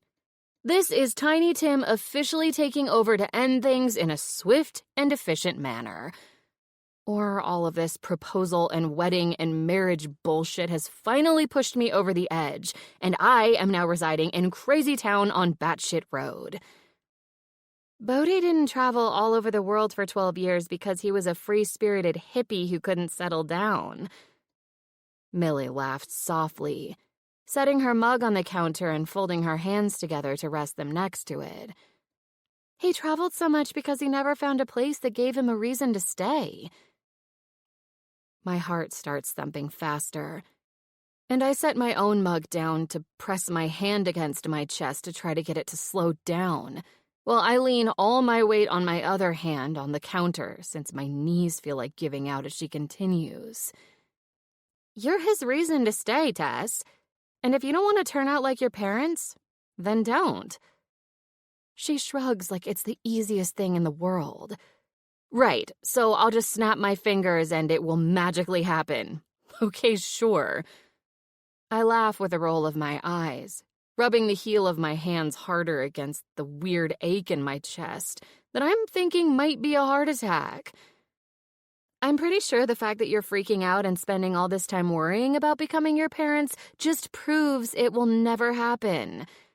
Do you think your parents spent 1 second freaking out that they were bad parents? The idea of that happening actually makes a giggle bubble out of me. And what she's saying starts to actually penetrate my hard-headed skull as she keeps going. And correct me if I'm wrong, but you're not exactly a passive person, right? Millie asks. She doesn't wait for me to reply as my skin breaks out in a cold sweat. Let's say you and Bodhi get hitched. Are you really the type of person who will sit back and let your life and your marriage turn into something you don't want? I'm shaking my head right now along with her, but my throat is so tight with emotion I can't speak. Luckily, Millie does it for me. Hell no! She shouts, slamming her fist against the counter and rattling our mugs. You're going to fight and scream and claw and burn the fucking house down to get what you want. Your marriage is whatever you make of it, Tess, because it's yours. And no one else's. It's unique to just you and Bodhi, and only you and Bodhi will know what you want or how to make it work. She makes it sound so simple. Because maybe it is. Maybe marriage doesn't mean yelling and hatred and forgetting what's important. Maybe mine and Bodhi's marriage, perhaps, could mean a little bit more. Maybe all this time, I've been fighting in the wrong direction. I've been fighting so hard against becoming my parents and denying myself any kind of real happiness that I haven't even given myself the chance to prove I am already nothing like them. And I never will be, because I am a fighter, and I will burn the fucking house down to get what I want. And what I want is for Bodhi to stay forever. Legally. So that I can own his ass if he ever tries to leave me. Your first marriage should always be for love, and you and Bodhi are totes in love. Millie gives me a reassuring nod, unclasping her hands to slide one across the counter and rest it on top of mine. That's still the only thing holding me up at this point. And if you don't want a big fancy wedding, don't do a big fancy wedding. My third wedding was in a bathroom at Vin Diesel's house, and Adam Levine officiated. But the third one is always for money and or pity, so we don't need to worry about that one right now. Millie pats my hand and then grabs her tea, taking a sip while everything I have ever thought about life and marriage and what I wanted out of my future explodes inside my brain in a blazing inferno. I'll never find another guy who loves me the way Bodhi does, or takes care of me the way Bodhi does, or puts up with my bullshit the way Bodhi does, who loves me because of my crazy and not in spite of it, who didn't care why I loved fire, only that it made me happy, and who made me throw out all my plans once before. And I guess it didn't turn out so bad. And who continues to put all of his wants and needs on the back burner just so I'm content. Like by whisking me away from home because I was being a stubborn little shit who was overly annoyed by all things Christmas. He's given me the world, and all I've done is take. If I want to make absolutely certain I don't turn out like my parents, I need to stop being so selfish and start doing more things to make him happy. You know, other than blowjobs. Not even bothering to blink away the tears this time, or pretend like I have something in my eye. I pull out a piece of paper out of the front pocket of my hoodie, and the second reason why I couldn't sleep tonight. Sliding it across the counter toward Millie, I shove my hands back in my hoodie pocket when she grabs it. You probably know how to speak Bodhi. Can you decipher this list? Is this what he actually wants for Christmas this year, or was he just really high and wrote down every Christmassy thing he could think of? I ask as Millie unfolds the piece of paper I read by the glow of the hippo tree lights in our room, and then once again a few minutes before she came in here and caught me playing with matches. When I couldn't sleep, I snuck out of bed and fished through Bodhi's wallet to grab the pack of matches he always keeps in there for me for emergencies. That alone was enough to get me all choked up while I was tiptoeing around our room, aside from being an emotional mess about the proposal.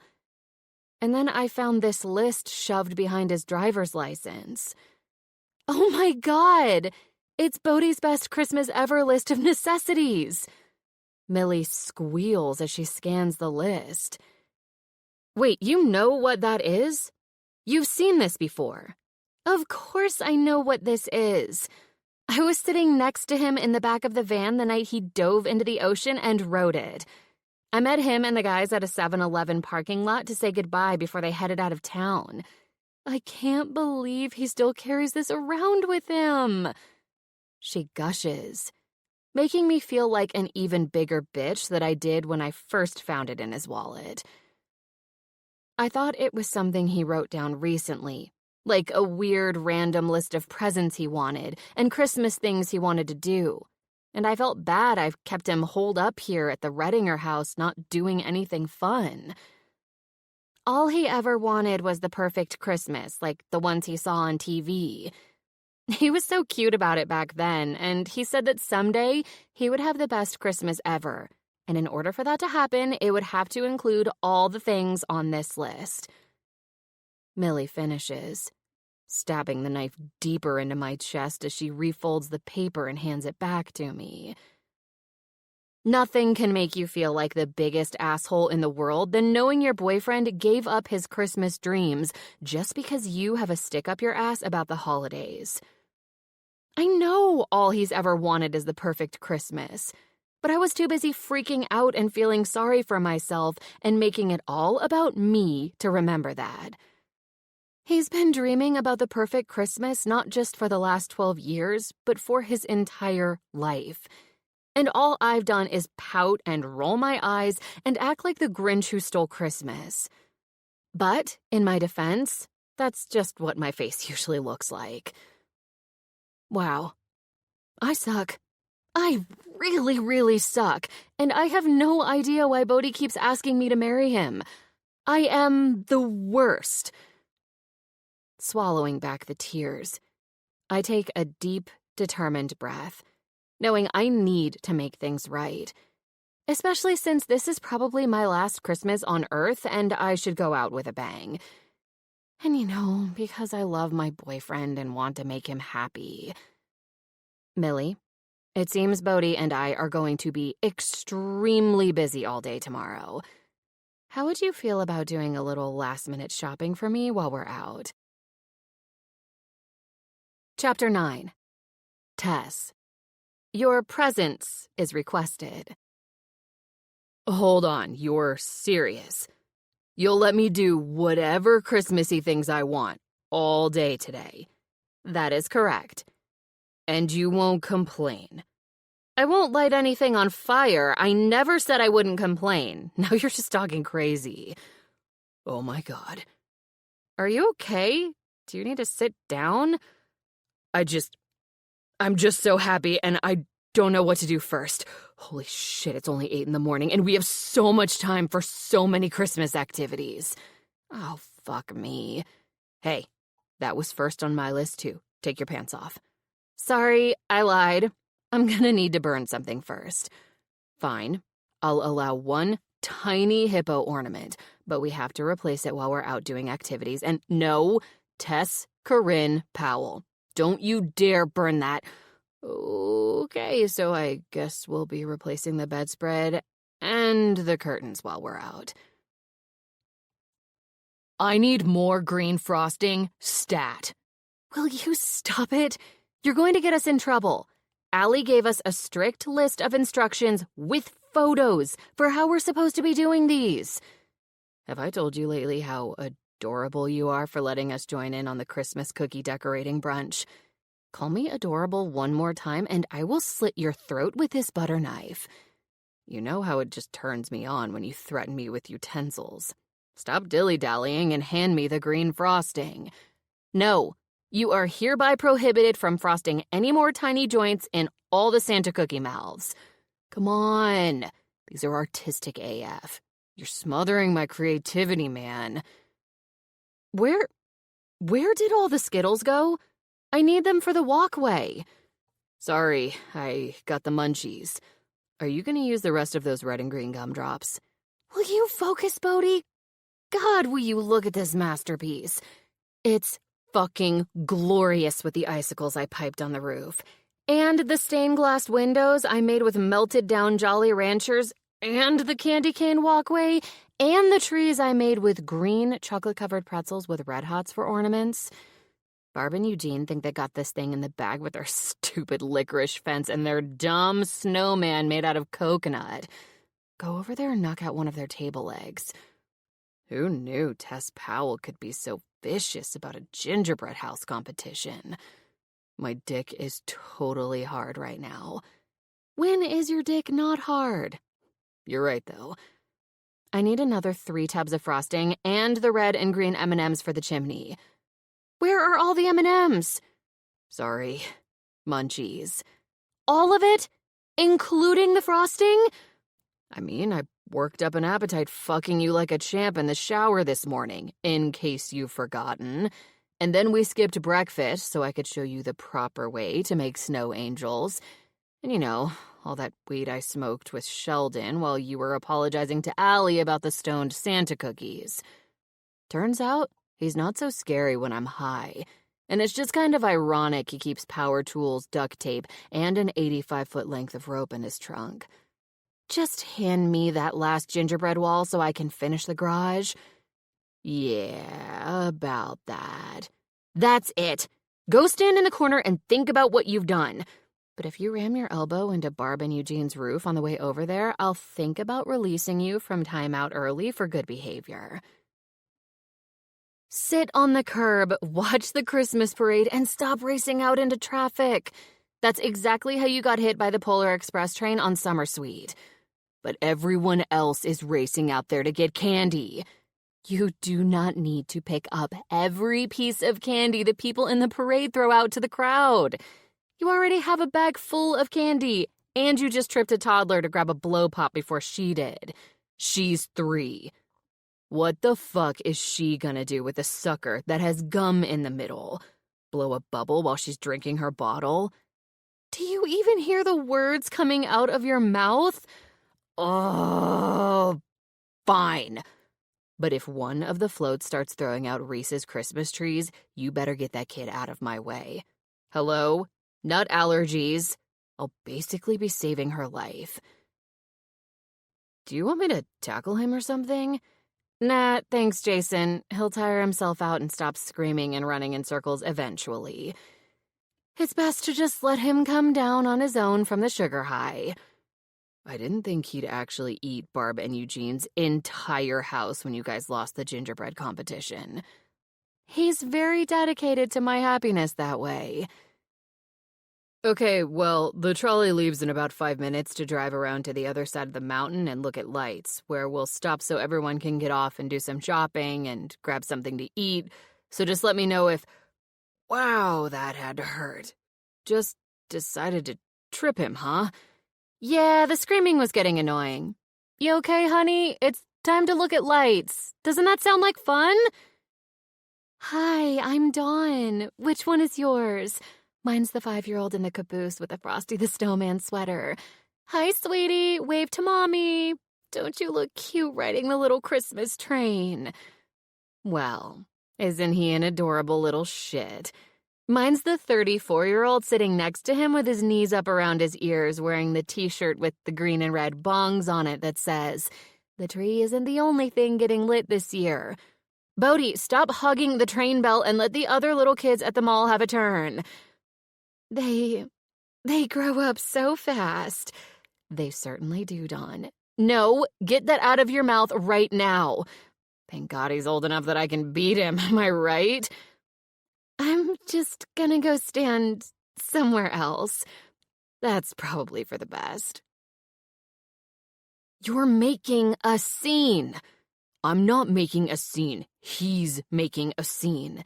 He's 10, and he's waiting in line to see Santa. Yeah, well, so am I, and he cut. And I've been waiting a hell of a lot longer to see Santa than he has. Did you seriously just stick your tongue out at a child? He started it. I'm sorry, I'll behave. I'm just so freaking excited to see Santa, and I can't believe you brought me to see him. This is the best day ever, and you are the best girlfriend ever. Can we get hot chocolate after this with extra mini marshmallows and sprinkles? We can do whatever you want after this, as long as you stop putting your middle finger up behind your back every time you turn away from that kid, like I don't know what you're doing. Whatever. I see Santa after him. I'll just tell the big guy he's a mean little shit and should only get coal. He's gonna feel like such a chump for cutting when he gets nothing for Christmas. You're going to let me do this. In public. Bodhi, will you stop making such a big deal about it and just do it already? But it's the first time you're letting me do this while there are people around. You've been telling me for 6 months that it's not an all-the-time thing because it's too painful and we have to save it for special occasions like on my birthday. And now you're telling me you want to do it right now in front of people?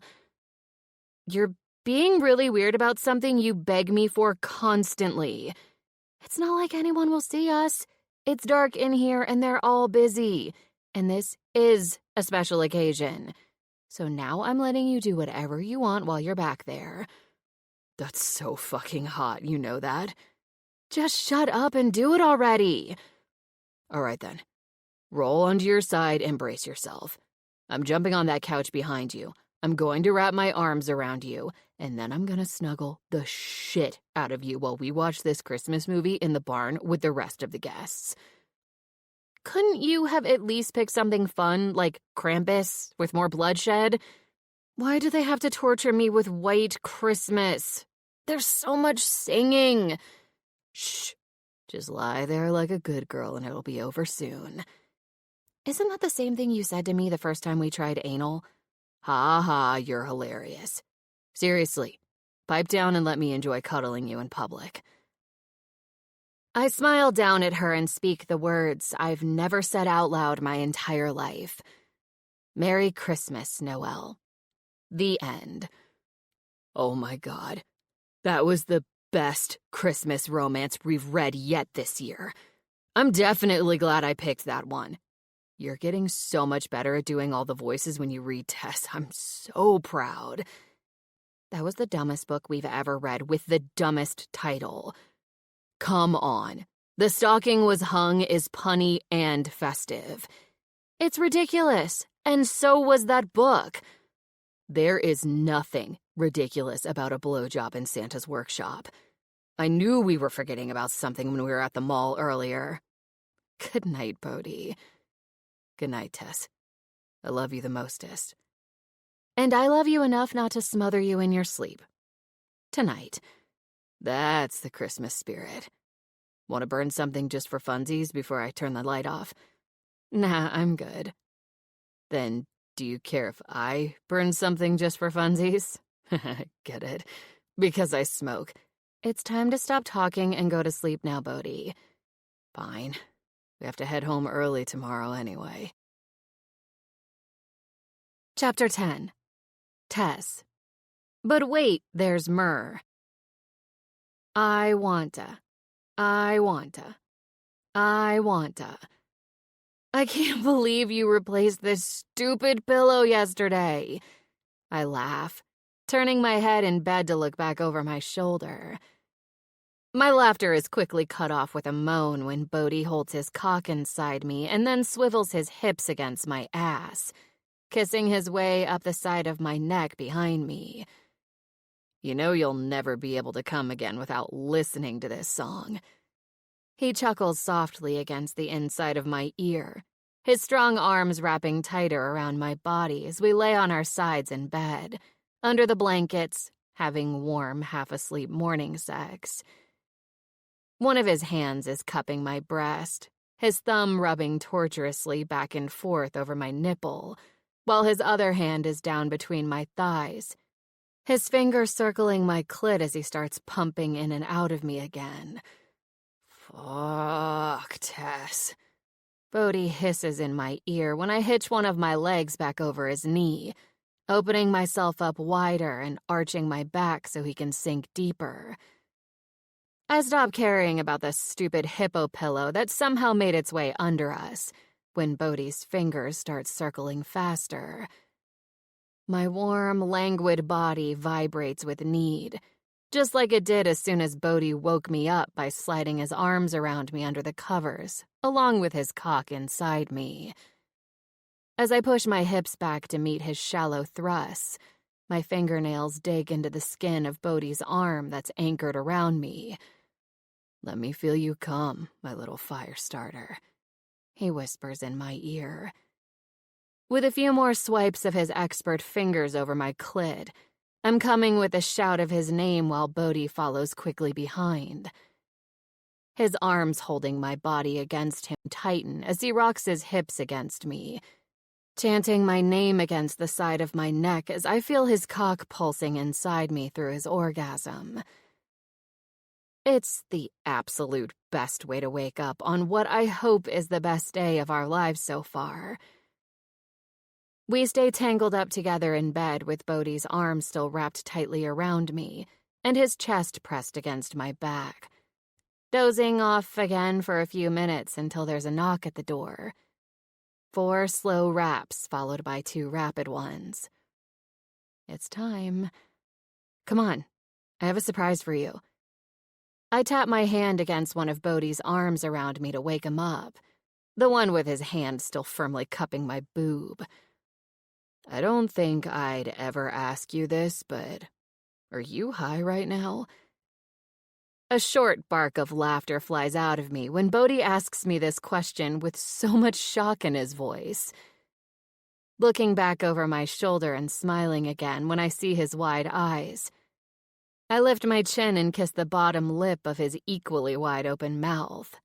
Just high on life, baby. I tell him as I untangle myself from his arms and legs and scramble out of bed. This is it. This is the day you murder me, Bodhi mutters, watching me pull my favorite pair of black cargo joggers with a chain that hangs down from 2 belt loops out of my bag, a black and white checkered flannel, a slouchy black beanie because fuck doing anything with my hair, and 2 other items that I hide in my armful of clothes. You buttered me up yesterday, letting me go Christmas crazy. Today is the day I die.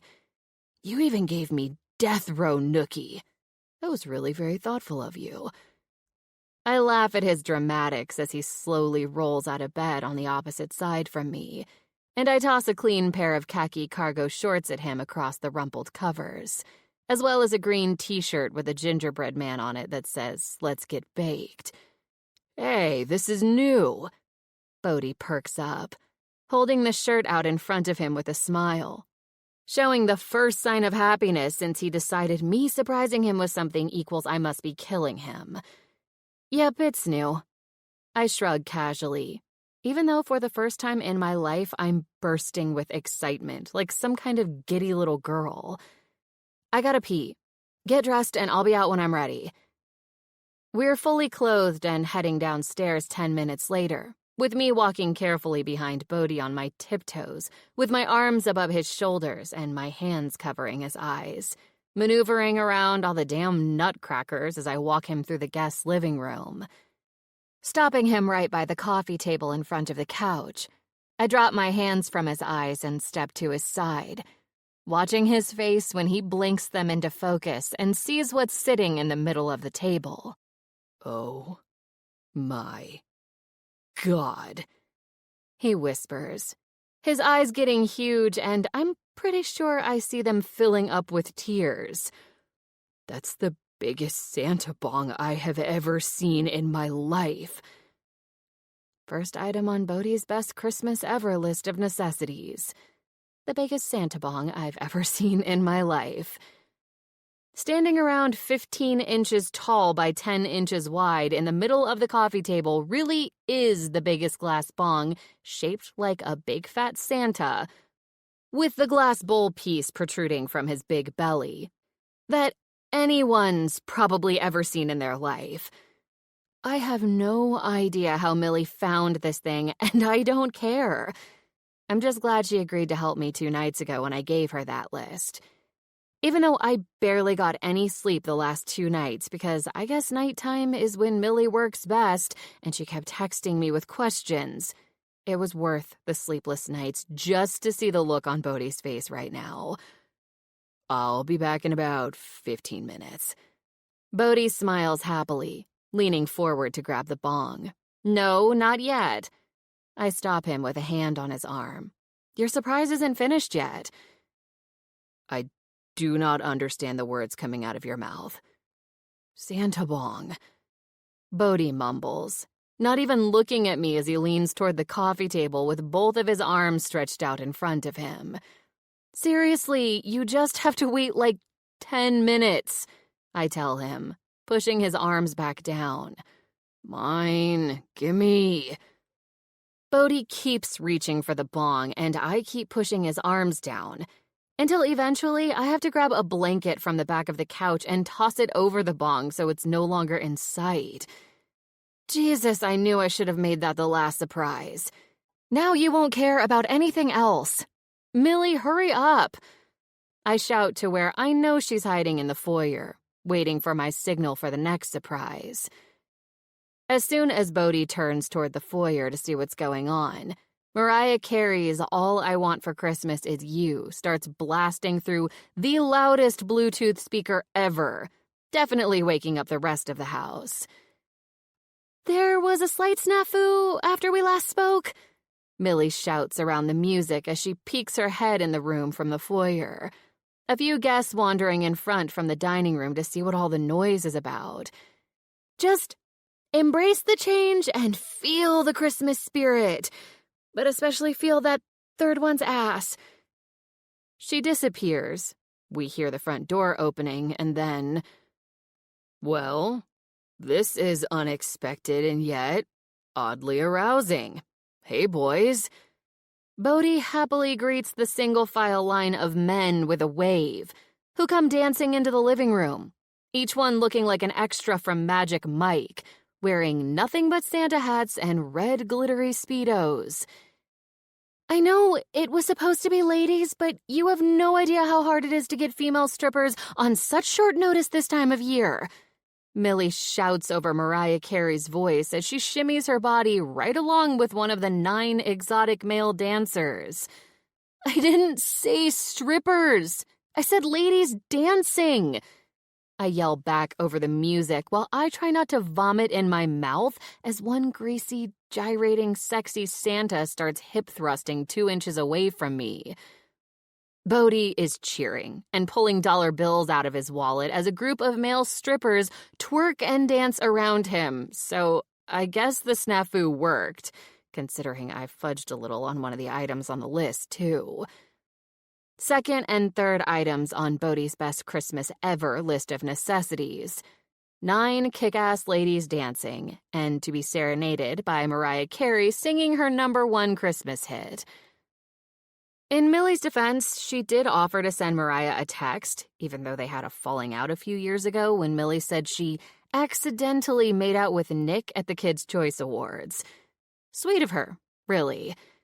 I kind of have to forgive the male strippers, even though I specifically told her to contact the local high school dance team for some family-friendly, fully clothed dancers.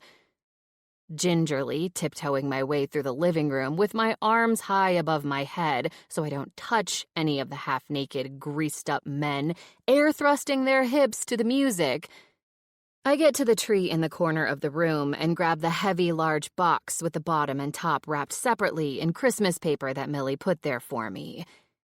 Carefully hefting it in my arms so the gift inside doesn't topple over, I walk back to Bodhi in the middle of the room right when he runs out of dollar bills and slides his wallet back in his shorts. What the hell is even happening right now? He laughs, shouting over the music and making me laugh right along with him. As parents who've wandered into the foyer start covering their children's eyes when they see all the bare-chested hip gyrations. More surprises, I shrug, handing him the box. Holding it in one arm, Bodhi lifts the lid and tosses it to the carpet, reaching in and pulling out, "Yeah, little snafu with that one too." Millie smiles as she dances by, while Bodhi drops the entire box to the ground and holds up a 2-foot-long, 6-inch thick dirty piece of wood that looks like it came from the firewood pile next to the house. I'm Jewish, but even people who celebrate Christmas didn't know what the fuck a Yule log is, and I asked everyone. Also, all of you idiots spell "you will" wrong, so I fixed it for you. Fourth item on Bodhi's best Christmas ever list of necessities: a Yule log. That was supposed to be one of those chocolate roll cakes that's frosted to look like a log. I tell Bodhi as he holds the piece of wood up higher to see that Millie spray-painted Yule log on it. Who even are you right now?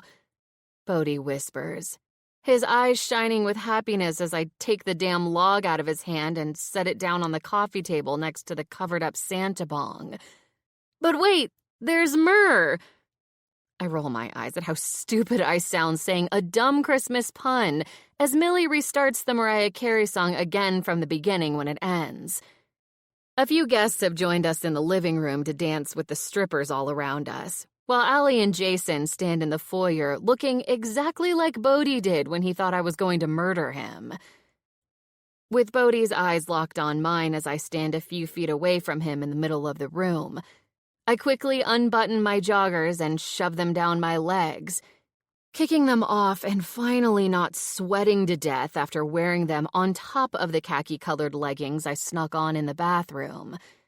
One of Bodhi's eyebrows quirks, and he gets a dirty look in his eyes when I start unbuttoning my flannel shirt. The dirty look is replaced with wide-eyed shock when he realizes I'm not joining in with the half-naked men all around us to strip, as I yank my flannel down my arms and toss it to the side with my joggers, to reveal the green, long-sleeved cotton shirt I also snuck on in the bathroom, with a gingerbread man on it, along with the words, "Let's get baked." Fifth item on Bodhi's best Christmas ever list of necessities: matching Christmas PJs. Tears are definitely filling Bodhi's eyes now as they dart back and forth between our ridiculous matching outfits, whispering, "Holy shit, we match," as I motion Millie over with a wave of one of my hands. She quickly trots over to me on the toes of her sky-high stilettos and hands me a small box. So there was a little snafu. I cut her off with a laugh and a roll of my eyes as I take the box. Already assumed as much. Thank you. Millie air kisses both of my cheeks before trotting away. Taking a deep breath, I close the distance between me and Bodhi and hand him the box. "Open it," I whisper when he just stands there staring at me, as Millie finally turns the music down so it isn't house party level, and the strippers and guests start bobbing and swaying slowly to the music instead of dry humping all around us. "Wow, kinky," Bodhi says with a wag of his eyebrows when he finally pulls the lid off the small box in his hands. There's nothing I can do but sigh with a smile on my face when I see what's nested down inside the box. Fifth item on Bodhi's best Christmas ever list of necessities: 5 motherfucking golden rings blessed by Snoop Dogg. We couldn't get Snoop on such short notice. "He sends his love from Turks and Caicos, though," Millie interrupts me, shouting from back in the foyer as Bodhi looks over at her, giving her a smile and a chin nod of thanks. But hey, nothing says "will you marry me" like 5 golden cock rings. I'm already down on one knee in front of Bodhi before I finish speaking. There's a loud gasp, and then the box of cock rings slips from his hands and spills around the carpet by my knee when he looks away from Millie and then down and sees what I'm doing.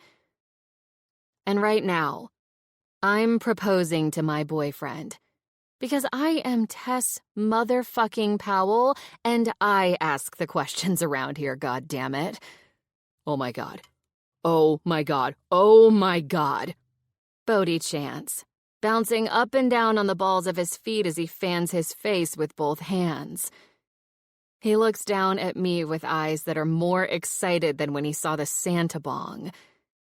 Resting both of my hands on my bent knees, I take a deep breath and let it out slowly as I stare up at him. You know, I really fucking hate this mushy stuff, so this is gonna be quick. I start, swallowing a few times and pressing one of my hands against my stomach to try to calm the butterflies. Bodhi's excitedly flapping hands smack down over his mouth as I continue, but he's still bouncing up and down on his feet, just making me love him even more than I thought I possibly could. I love the hell out of you, and I should have said yes to you the first time you asked. I tell him honestly, his face suddenly getting blurry as my own eyes fill with tears. But seriously, man, during a blowjob, you really want to tell your grandchildren that you popped the question while your dick was in my throat. The strippers all start cheering, and I shush them with a wave of my hand before bending over, grabbing one of the golden cock rings and holding it up in front of me symbolically. Right, because this is going to be a much better story to tell the grandkids. Bodhi drops his hands from his mouth to let out another gasp, and I grab onto one of his hands and give it a squeeze. Bodhi Preston Armbruster III, will you... Oh, good. You used the gold ones I had in my trunk. My fingers separate, and I immediately drop the cock ring I'm holding up for Bodhi when Sheldon steps into the doorway next to Millie. Blowing out an annoyed breath, I look back up at Bodhi, who just laughs and shakes his head at me. You're my best friend, but don't tell Bertie that. You keep emergency packs of matches in your wallet for me, and you take care of me every single day. I know I'm not the easiest person to love. Shut up, you're perfect. Bodhi cuts me off as I swipe away at a tear on my cheek, and he does the same, before I lace my fingers through his and look back up at him. Don't say that. I shake my head. I'm not perfect, and I don't want to be. I just want to be perfect for you. You already are, he quickly whispers, making me wish I wouldn't have wasted so much time fighting in the wrong direction. Besides, if I were perfect, I'd have nowhere to go but down.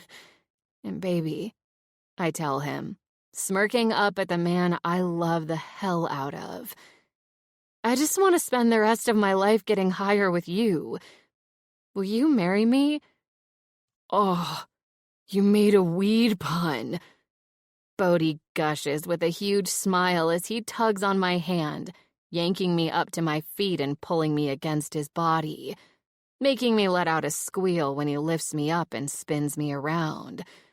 My answer is yes. Yes, I will make you the happiest woman in the whole fucking world and marry you, Bodhi shouts, peppering the side of my face with kisses as I wrap my arms around his shoulders and hold on tight as he spins us. It's about damn time you asked. Oh my God, it was so embarrassing that all my girlfriends were getting engaged before me. All the strippers cheer again. Millie cranks the music back up, and Jason and Allie start popping champagne as Bodhi finally sets me back down on my feet, his arms still locked tightly around me as I reach up and brush his hair out of his eyes. I open my mouth to tell him my one last surprise, when the sound of his cell phone ringing in his back pocket cuts me off. Bodhi lets go of me and takes a step back to pull the phone out, his mouth dropping open when he turns the screen so I can see it. Dr. Wright calling. I'll go outside and answer it. He starts to turn away, and I grab his arm to stop him as the celebration continues around us. Glasses of champagne being clinked together. Just answer it.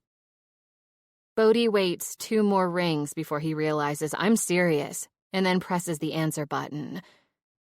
Plugging his ear with a finger to shut out the noise, he brings the phone up to his other ear.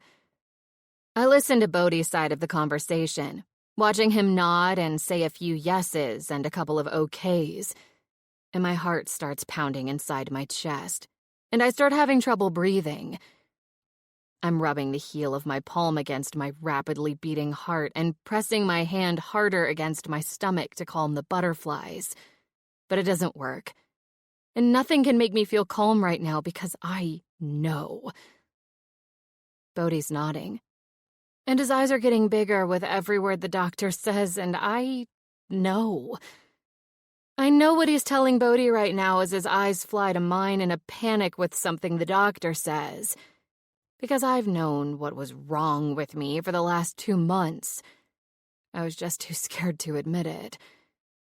I knew the first time I threw up, and the second time, and third, and fourth, and fifth.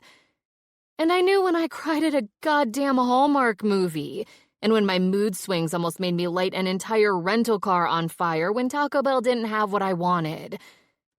I know what all of this bullshit is about because... You're pregnant, Bodhi whispers, the phone slipping from his ear as his arm drops down to his side. I'm pregnant, I shrug. And all of a sudden, my heart starts beating normally again. The butterflies stop flapping, and I feel like I can breathe again when I say it out loud. But now I can't fucking see because I'm crying so hard. And before I can complain about what a sissy I am, Bodhi's hands are on my face, and he's crashing his lips against mine. I wrap my arms tightly around his waist as he worships my mouth for a few minutes, before taking his time making a trail with his lips up both my cheeks, kissing away the tears until he pulls back to look down at me. Are you okay? Do you want me to get you a knife? I have a black soul, but it's not that dark. Not for you, Bodhi laughs, shaking his head at me while he still holds my face in his hands. I meant for me. You're totally gonna kill me now for knocking you up, and I get it, I do. I just ask that you please refrain from using fire just this once, because, honestly, that sounds like a really slow, agonizing way to die. If you love me, you'll make it quick and painless. If we're being technical here, it's super fast and mostly painless because the fire singes all the nerves and pain receptors, and then the adrenaline kicks in, which is always a good time. I shrug. Well, I certainly feel much better now. Bodhi nods. Lifting up on my toes, I press my lips to his, holding them there for a few beats before pulling back. Bodhi rests his forehead against mine while Speedos start flying around the room when the champagne goes right to the strippers' heads. We're gonna have a baby. Bodhi whispers in awe as he starts rocking us from side to side, and I tighten my arms around his waist. I know. I smile, looking at him through my lashes. I'm scared to death I'm going to screw this up. Don't be scared. We're totally going to screw it up together. I laugh through my tears, and Bodhi swipes them away with his thumbs as quick as they fall. You've already been raising me for the last 6 months, and look how good you are at it. I'm still alive, and I've never once felt like I needed to call social services. Except for that one time you accidentally lit my sock on fire while it was still on my foot. But I really was asking for it that day. You're gonna be the best mom ever. Bodhi reassures me. Great. Now I'll have 2 children to raise. I roll my eyes, even though I have such a huge smile on my face it hurts my cheeks. Clearly, we're calling it Tiny Tim until we know what we're having. Bodhi says seriously. That's absolutely not happening. We'll see about that. He smirks. And you're sure you don't want to kill me? An image of Bodhi instantly forms in my mind. One where he's shirtless. Come on, it's my fantasy, people. A year from now in a dark room with just the soft glow of lights from a Christmas tree to see by, while he holds a baby against his chest, rocking it back and forth while he hums, "I want a hippopotamus for Christmas." I laugh and shake my head, my forehead sliding back and forth against Bodhi's. I don't want to kill you. Okay, so hear me out, he suddenly says, pulling his head back from mine and dropping his hands from my face to rest them on my shoulders. I know you're not a fan of the big fancy wedding shindig, and frankly, my little fire starter, neither am I. So, how about we have an actual spur-of-the-moment shotgun wedding, like the one we read in that Western romance last week, where we pretend I have to marry you or your daddy will shoot me? If you guys actually need a shotgun, I've got one. We're good, Sheldon, Bodhi and I say at the same time when Sheldon's face pops up right next to ours. You're serious? I ask him after Sheldon walks away. Baby, I've been serious with you since the first time you smiled at me. I just want to spend the rest of my life making you smile, and I don't want to waste another second. Especially now that Tiny Tim has made you so agreeable to marriage and everything. He smirks, which earns him a swat to the stomach, which obviously bounces right off his abs and hurts my hand more. After a few seconds of looking around the room, with strippers now dancing on couches, Allie and Jason now dancing with each other out in the foyer after giving up on trying to get one of them down from the check-in desk, and one stripper actually sitting on the corner using Bodhi's Santa bong, I look back at the man I love and the only normal thing in this room right now. Why the hell not? I shrug. Bodhi's smile lighting up his face. That's the Christmas spirit. Yo, Millie, are you still an ordained minister? He shouts across the room. Chapter 11. Bodhi. The perfect match. She could have at least worn a dress. It's bad enough that bitch is getting married before me. Did she even see some of the dresses in the 4th binder I gave her? Shut up, it's totally romantic and sweet. Ew, gross, Mom. Stop making those kissy faces at Shepard or I'm gonna vomit. There's not even any glitter on her hat? Oh my god, you people are a bunch of savages, and I don't even know you right now. Seriously, this could have been on ESPN, you slackers. Jesus H. Christ, can we get this show on the road already? I need to eat something and take my water pill. If you don't shut the fuck up right now, I am closing the lid of this laptop and you are all officially uninvited, Tess finally shouts. I laugh as I walk up to her, bending down to wave at all our friends, currently watching what we're about to do from the comfort of Shepard and Wren's ginormous living room, where they were all hanging out wrapping presents when we called to tell them both pieces of our good news.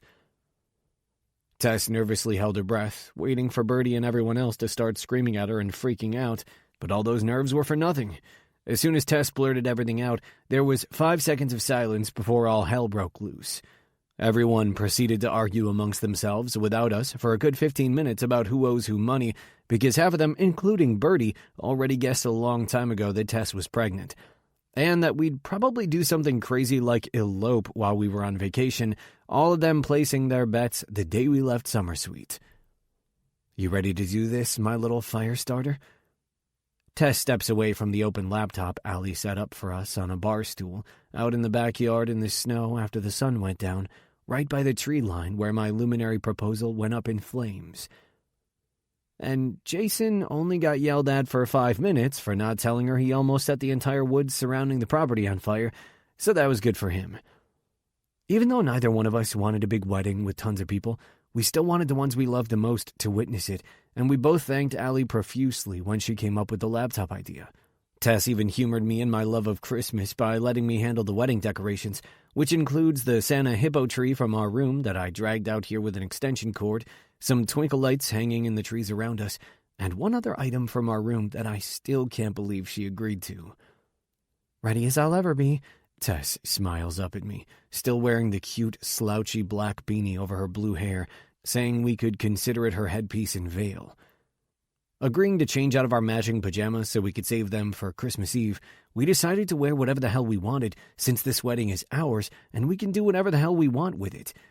And since, like the rest of our friends, Millie assumed we'd do something crazy as well, she bought Tess and me matching shirts during her shopping spree. A black one that says groom and a white one that says bride. When Millie handed them to us before we went upstairs to get changed, Tess immediately snatched the groom one out of my hand and handed me the bride one, because obviously my girl wanted to wear black on her wedding day. I will do whatever it takes to make her happy.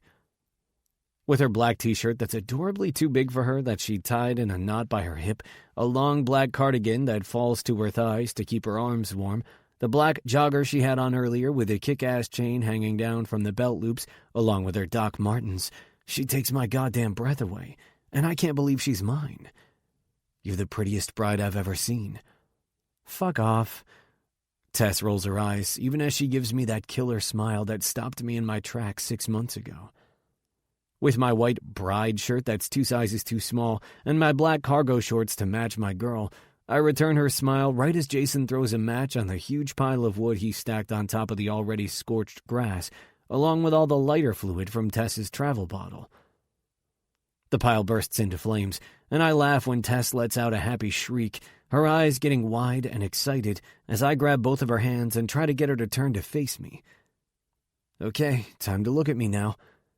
"Fire, pretty fire," Tess mutters, still staring at the bonfire instead of me. I give her hands a squeeze and a little shake. "Come on, time to start the festivities." "So pretty," she whispers, still not looking at me. Jesus, I knew we should have waited for the fire until the end. Now you're not going to pay attention. Taking my life into my own hands, I let go of one of Tessa's hands to snap my fingers a few times in front of her face. "Yo, eyes over here," I order. Tessa's face immediately whips back to me, and I'm kind of surprised her head doesn't just whip all the way around in a complete circle on her neck as she narrows her eyes and growls at me a little, making my dick hard. "Tell me what to do again when we're not naked, and I will slit your throat." There's my girl. I smile, grabbing her hand I dropped, and nodding over to Millie standing off to the side. "You want the short and sweet version, correct?" Millie asks as she steps up next to us, wearing a floor-length, sparkly dress that looks like it came straight from Vanna White's closet, with her brown mink coat draped over her shoulders, clasping her hands together down in front of her as she looks back and forth between us. "As short as humanly possible," Tess says, and I nod right along with her as the heat from the roaring fire next to us keeps us warm out in the cold. "You didn't write your own vows? Oh my God, you didn't even look at those binders, did you? No sparkly flowers, no sparkly tiara, no sparkly veil and train. It's like I'm watching an Amish wedding. My arthritis is killing me. You people are taking too long. I'm gonna go sit over there, so just tell me when I need to clap." It's Tess's turn to drop one of my hands this time as she quickly leans over and repeatedly smacks the volume button on the keyboard of the laptop until all of our guests are on mute. Much better." She smiles up at me before glancing at Millie as she re-grabs my hand. "Okay, continue." If I could speak for one moment, I cut off Millie when she opens her mouth to start the ceremony. I have a little something prepared. "You son of a bitch," Tess whispers, while I see Birdie jumping up and down in excitement on the screen of the laptop. Giving Tess's hands a squeeze, I take a step forward until we're toe-to-toe in the snow, leaning down and resting my forehead against her beanie-covered one. "I know you're still freaking out and scared about the baby, even though you're acting like you're totally calm because you hate feeling weak," I begin softly. Tess scoffs and rolls her eyes at me through her long, gorgeous lashes with our foreheads pressed together, but stays otherwise quiet and lets me continue. "I know you only got on board with this whole marriage thing because you know it's what I want, and you just want to make me happy, and God, I love you so fucking much for that. Do you have any idea?" I hear Tess sniffle, and I let go of one of her hands to reach up between us and cup her cheek, pulling my head back to swipe away at her tears with my thumb. I promise you, I will make it worth it, my little fire starter. I'll make it less scary, and I'll make it more fun, and I will be there every step of the way, never forgetting for 1 minute who you are, or who Tiny Tim is, or just how much you both mean to me, or how much I love you. I promise I will always come back, Tess. Now it's Tess's turn to reach up and press her palm against the side of my face so she can swipe away my own tears. I can't believe you're making me cry at my own wedding, you dickhole. Tess shakes her head at me, brushing the last of my tears away with the tips of her fingers before pressing her hand against the one I'm still cupping her cheek with. You're worth throwing all my plans away for. I never wanted a husband because I never found a man strong enough to handle having me as a wife. I am going to be a goddamn nightmare. Oh my God, you have no idea. Tess laughs, making me laugh just as hard right along with her. You're going to be perfect. Tess growls a little, and I quickly amend my statement. You're going to be perfect for me. Right on, Tess smiles, making my heart dance a little Christmas jig inside my chest. All right then, are you ready? Millie asks. Tess and I nod as we go back to holding both of our hands down between us, smiling like a couple of fools at each other. Here we go, short and sweet. Bodhi, do you want to marry Tess? Fuck yes, I quickly shout, making Jason and Allie chuckle from a few feet away. And Tess, do you want to marry Bodhi? Millie asks Tess, smiling up at me and looking so fucking beautiful with her skin glowing from the snapping and popping bonfire next to us that I want to pinch myself just to make sure this is really happening. Fuck yes, Tess whispers a reply, and I have to blink the damn tears away that just won't seem to quit today. Could I have the rings, please? Millie asks, holding her palm out to us. We don't. Yes, we do. I interrupt Tess with a wink as she glares at me while I pull the rings out of my pocket that I bought the day after our first date. Tess gasps just as loudly as I did when I realized she was down on one knee proposing to me earlier as I grab her hand and slip hers on her finger. Knowing it was meant for Tess, as soon as I walked by the jewelry store on Summer Sweet Island and saw it in the window, the Oregon sunstone surrounded by red and orange sapphires looks hot as hell on her hand. And the huge smile on her face when she slips the matching ring I purchased on my finger, a copper-toned band with black flames engraved all around it, lets me know I'm forgiven for all these wedding extras she didn't agree to. Then by the power vested in me from the Church of the Flying Spaghetti Monster.com, which is a totally legit religion, you can Google it, I now pronounce you husband and wife. You may kiss. My arms are around Tess, and my tongue is already halfway down her throat before Millie finishes telling me what to do. Allie, Millie, and Jason start clapping while I kiss the hell out of my wife. And out of the corner of my eye, I can see everyone on the computer screen silently screaming and clapping right along with them. Breaking apart, I smile down at Tess as I lift my foot and then quickly bring it back down on the other decoration from our room she let me bring down here. I want a hippopotamus for Christmas. Tess groans as the hippo pillow sings beneath my foot that I just stomped on like glass in honor of our Jewish friend and deficient Millie. And because it's fucking hilarious. You're telling our grandkids this story. Tess shakes her head at me as I wrap my arms around her and kiss her again while she mumbles against my lips. I want absolutely no part of repeating this story. Epilogue. Bodhi. Dashing through the no. Christmas Eve. Want some more of my hot beef in your mouth? I smirk at Tess while I hold up a fork full of the best pot roast dinner I've ever tasted in my life that she had Allie help her make for us tonight. You are ridiculous, she groans, trailing off into quiet laughter while we finish eating. Even though Tess spent most of her life protesting the idea of marriage, it suits her. She laughs easier, doesn't threaten people's lives as much, and she doesn't reach for her lighters as often. I think coming to terms with the fact that she's pregnant and not blaming it on dying from a brain tumor like she's been doing for the last 2 months helped as well. I swear to God, if you take one more potato off my plate, I will gut you like a fish. Tess growls, smacking my fork away with her own. She hasn't gone completely soft, though, thank goodness. Not only did Tess surprise me a few days ago with things I wrote down on a list in a pot-induced haze in the back of a van 12 years ago, but she surprised me again by making all my Christmas wishes come true without even realizing it. I didn't exactly write everything down on that list back then. I was high for the first time in my life. I'm lucky I could even spell most of those things. It's Christmas Eve, and I'm spending it eating roast beast, wearing matching Christmas pajamas, curled up by the tree in the Reddingers' private living room as it gently snows outside through the windows, in front of a roaring fire currently burning my Yule log, just like I've seen on TV. And best of all, I'm spending it with someone who loves me for me, who lets me be whoever I want and doesn't shame me for my choices, whatever they might be, and who will deal with the hour-long screaming wrath of the Bennetts when she informs them we won't be home to spend the night tonight with everyone because she extended our reservation. So we could have a quiet Christmas Eve with just the two of us, while the Reddingers and Millie are over at Jason and Allie's place and all the guests are out in the barn watching a movie. Well, almost just the two of us. Tess made a small concession with the Bennetts to get them to calm down about us not being home with them tonight. I'm just saying, it looks weird that Tess and Bodhi match each other, and they aren't wearing the shirts I made for all of us tonight. I told you FedEx would have gotten to West Virginia in time. I am not wearing a glittery shirt all freaking night long that says Christmas is too sparkly, said no one ever. Shepard, honey, tell Owen he doesn't have to wear the shirt all night. If the kid doesn't have to wear it all night long, then neither do I. Who the hell turned up the Christmas music? That racket is giving me a headache. Everyone, say hello to Rex Matthews. He's my Christmas date and will be spending the holidays with us. Laura, I thought you said Steve Clements was your Christmas date, the guy who did that thing with the jingly balls from your front door wreath. No, Emily, that was Fred Lumbar, who knew wreath balls could be used as Benoit ball. Mom, come on, it's Christmas Eve and I'd like to spend 1 year not vomiting. At least take off your pants and show me the Christmas underwear I made that FedEx did get to you in time.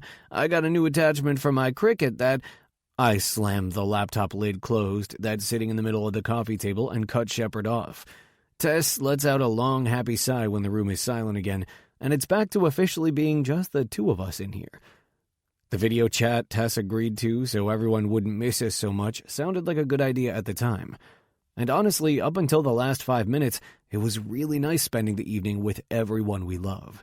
We walked the laptop around the Reddinger house and showed them all the crazy Christmas decorations. We propped the laptop facing the windows for a little while so they could appreciate all the snow, and we had a good time catching up with everyone while we all ate together. Best Christmas Eve ever. You're totally wearing the underwear Shepard overnighted, aren't you? You're goddamn right I'm wearing a tight pair of red underoos that say, "Oh, what fun it is to ride," over my dick. I nod. Speaking of beef, you sure you don't want any more? Tess shakes her head when I point to the plate of foil-covered food in front of us.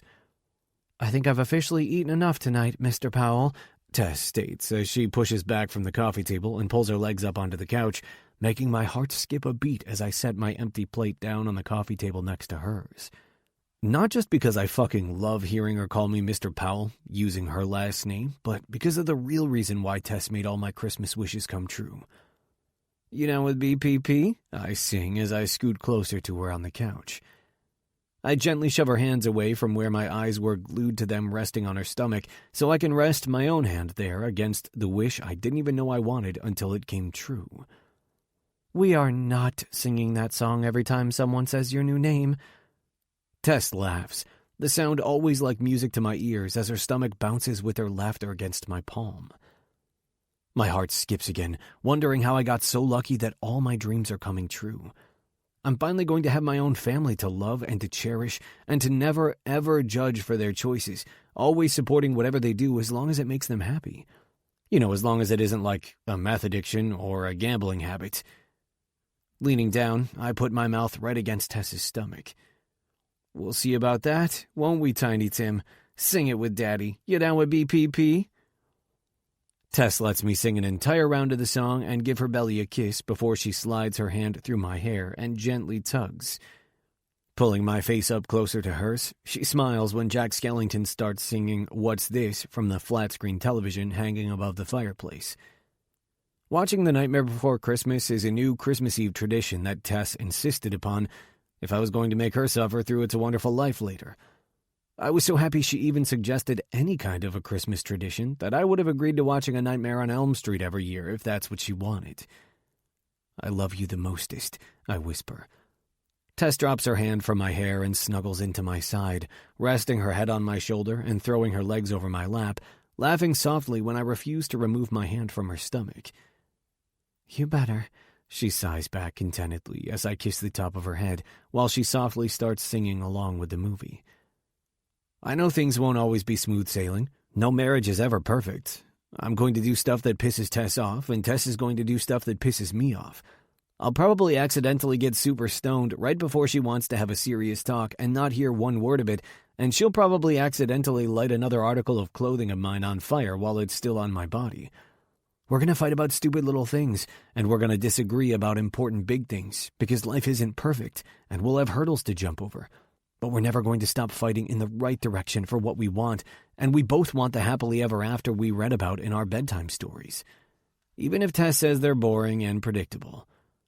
Life with Tess Powell will be anything but boring and predictable. It will be fucking terrifying and exciting, and I will always be happy to stay in one place as long as I'm staying with her. You know how we agreed not to go to the other side of the mountain the last few days, just to buy some presents for each other so we'd have something to open tomorrow? I quietly asked Tess as Jack Skellington kidnapped Santa. Correct, because we already shopped for each other and all of our presents are back home, and we agreed to just open everything when we get back to Summersweet, Tess replies. It made me love Tess even more that she didn't care about having anything to open tomorrow. She might think she's not good with the mushy stuff, but when she said the important thing about Christmas is being with who you love and not about the presents, I cried like a goddamn baby. And then totally didn't listen to a word she said because, come on, it's Christmas, and she has to have something to open. This is that part of our marriage where I'm going to do something to piss Tess off, just in case you aren't paying attention. What the hell is this? Tess bolts up on the couch next to me when I slide an envelope out of the pocket of my shorts and hand it to her. Just another Christmas tradition where we get to open one present on Christmas Eve. Did I forget to tell you about that one? I ask with a cheeky smile as she narrows her eyes at me. I didn't go to any stores to buy anything, so technically I didn't break any rules. With a sigh, Tess finally looks away from me and rips into the envelope, pulling the tri-folded piece of paper out, followed by the most blood-curdling scream I have ever heard come out of a human before. "What the fuck did you do?" Tess finally whispers once she's gotten all the screaming out of her system, her eyes scanning the words on the paper. "Yeah, so, you know how you told me I wasn't allowed to spend any of that money I earned being a caddy for Palmer unless it was something important that was worth spending my money on? You son of a bitch, you're sleeping on the couch forever." Tess sniffles and swipes away at a tear that falls down her cheek, and I'm surprised she doesn't smack my hand away when I rest it against her back and start rubbing soothing circles with my palm. "This is the deed to my cottage," Tess mutters, shaking the paper in her hand as she continues glaring at me through her tears. "Correct. It's officially yours.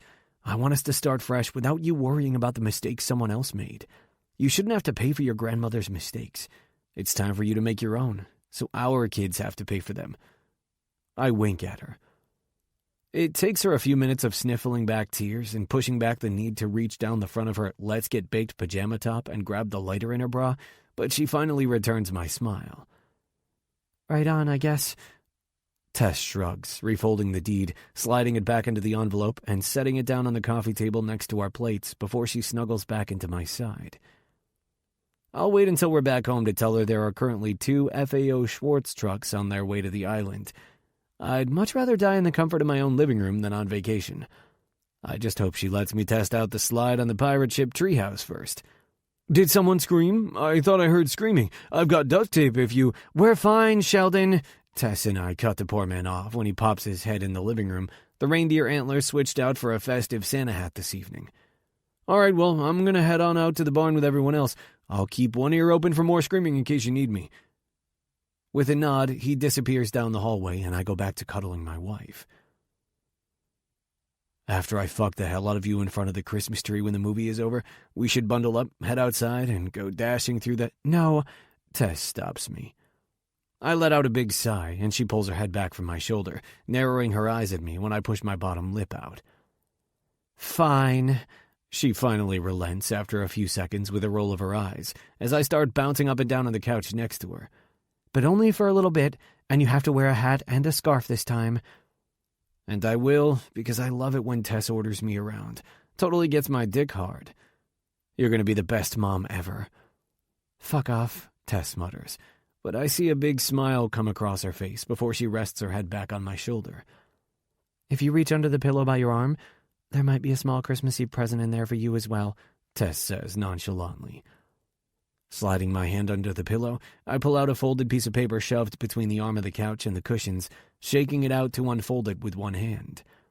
"It's not 10 guys named Lord leaping over something like really tall, as per your Christmas list of necessities, but I thought this would be just as good," Tess informs me when I finally finish reading the paper and turn to look at my wife with the biggest smile on my face, knowing I made the best decision ever to stay in one place with this woman. "Baby, you bought a small plot of land in Scotland for $195 so I could officially become Lord Bodie Armbruster of Tess Powell Manor?"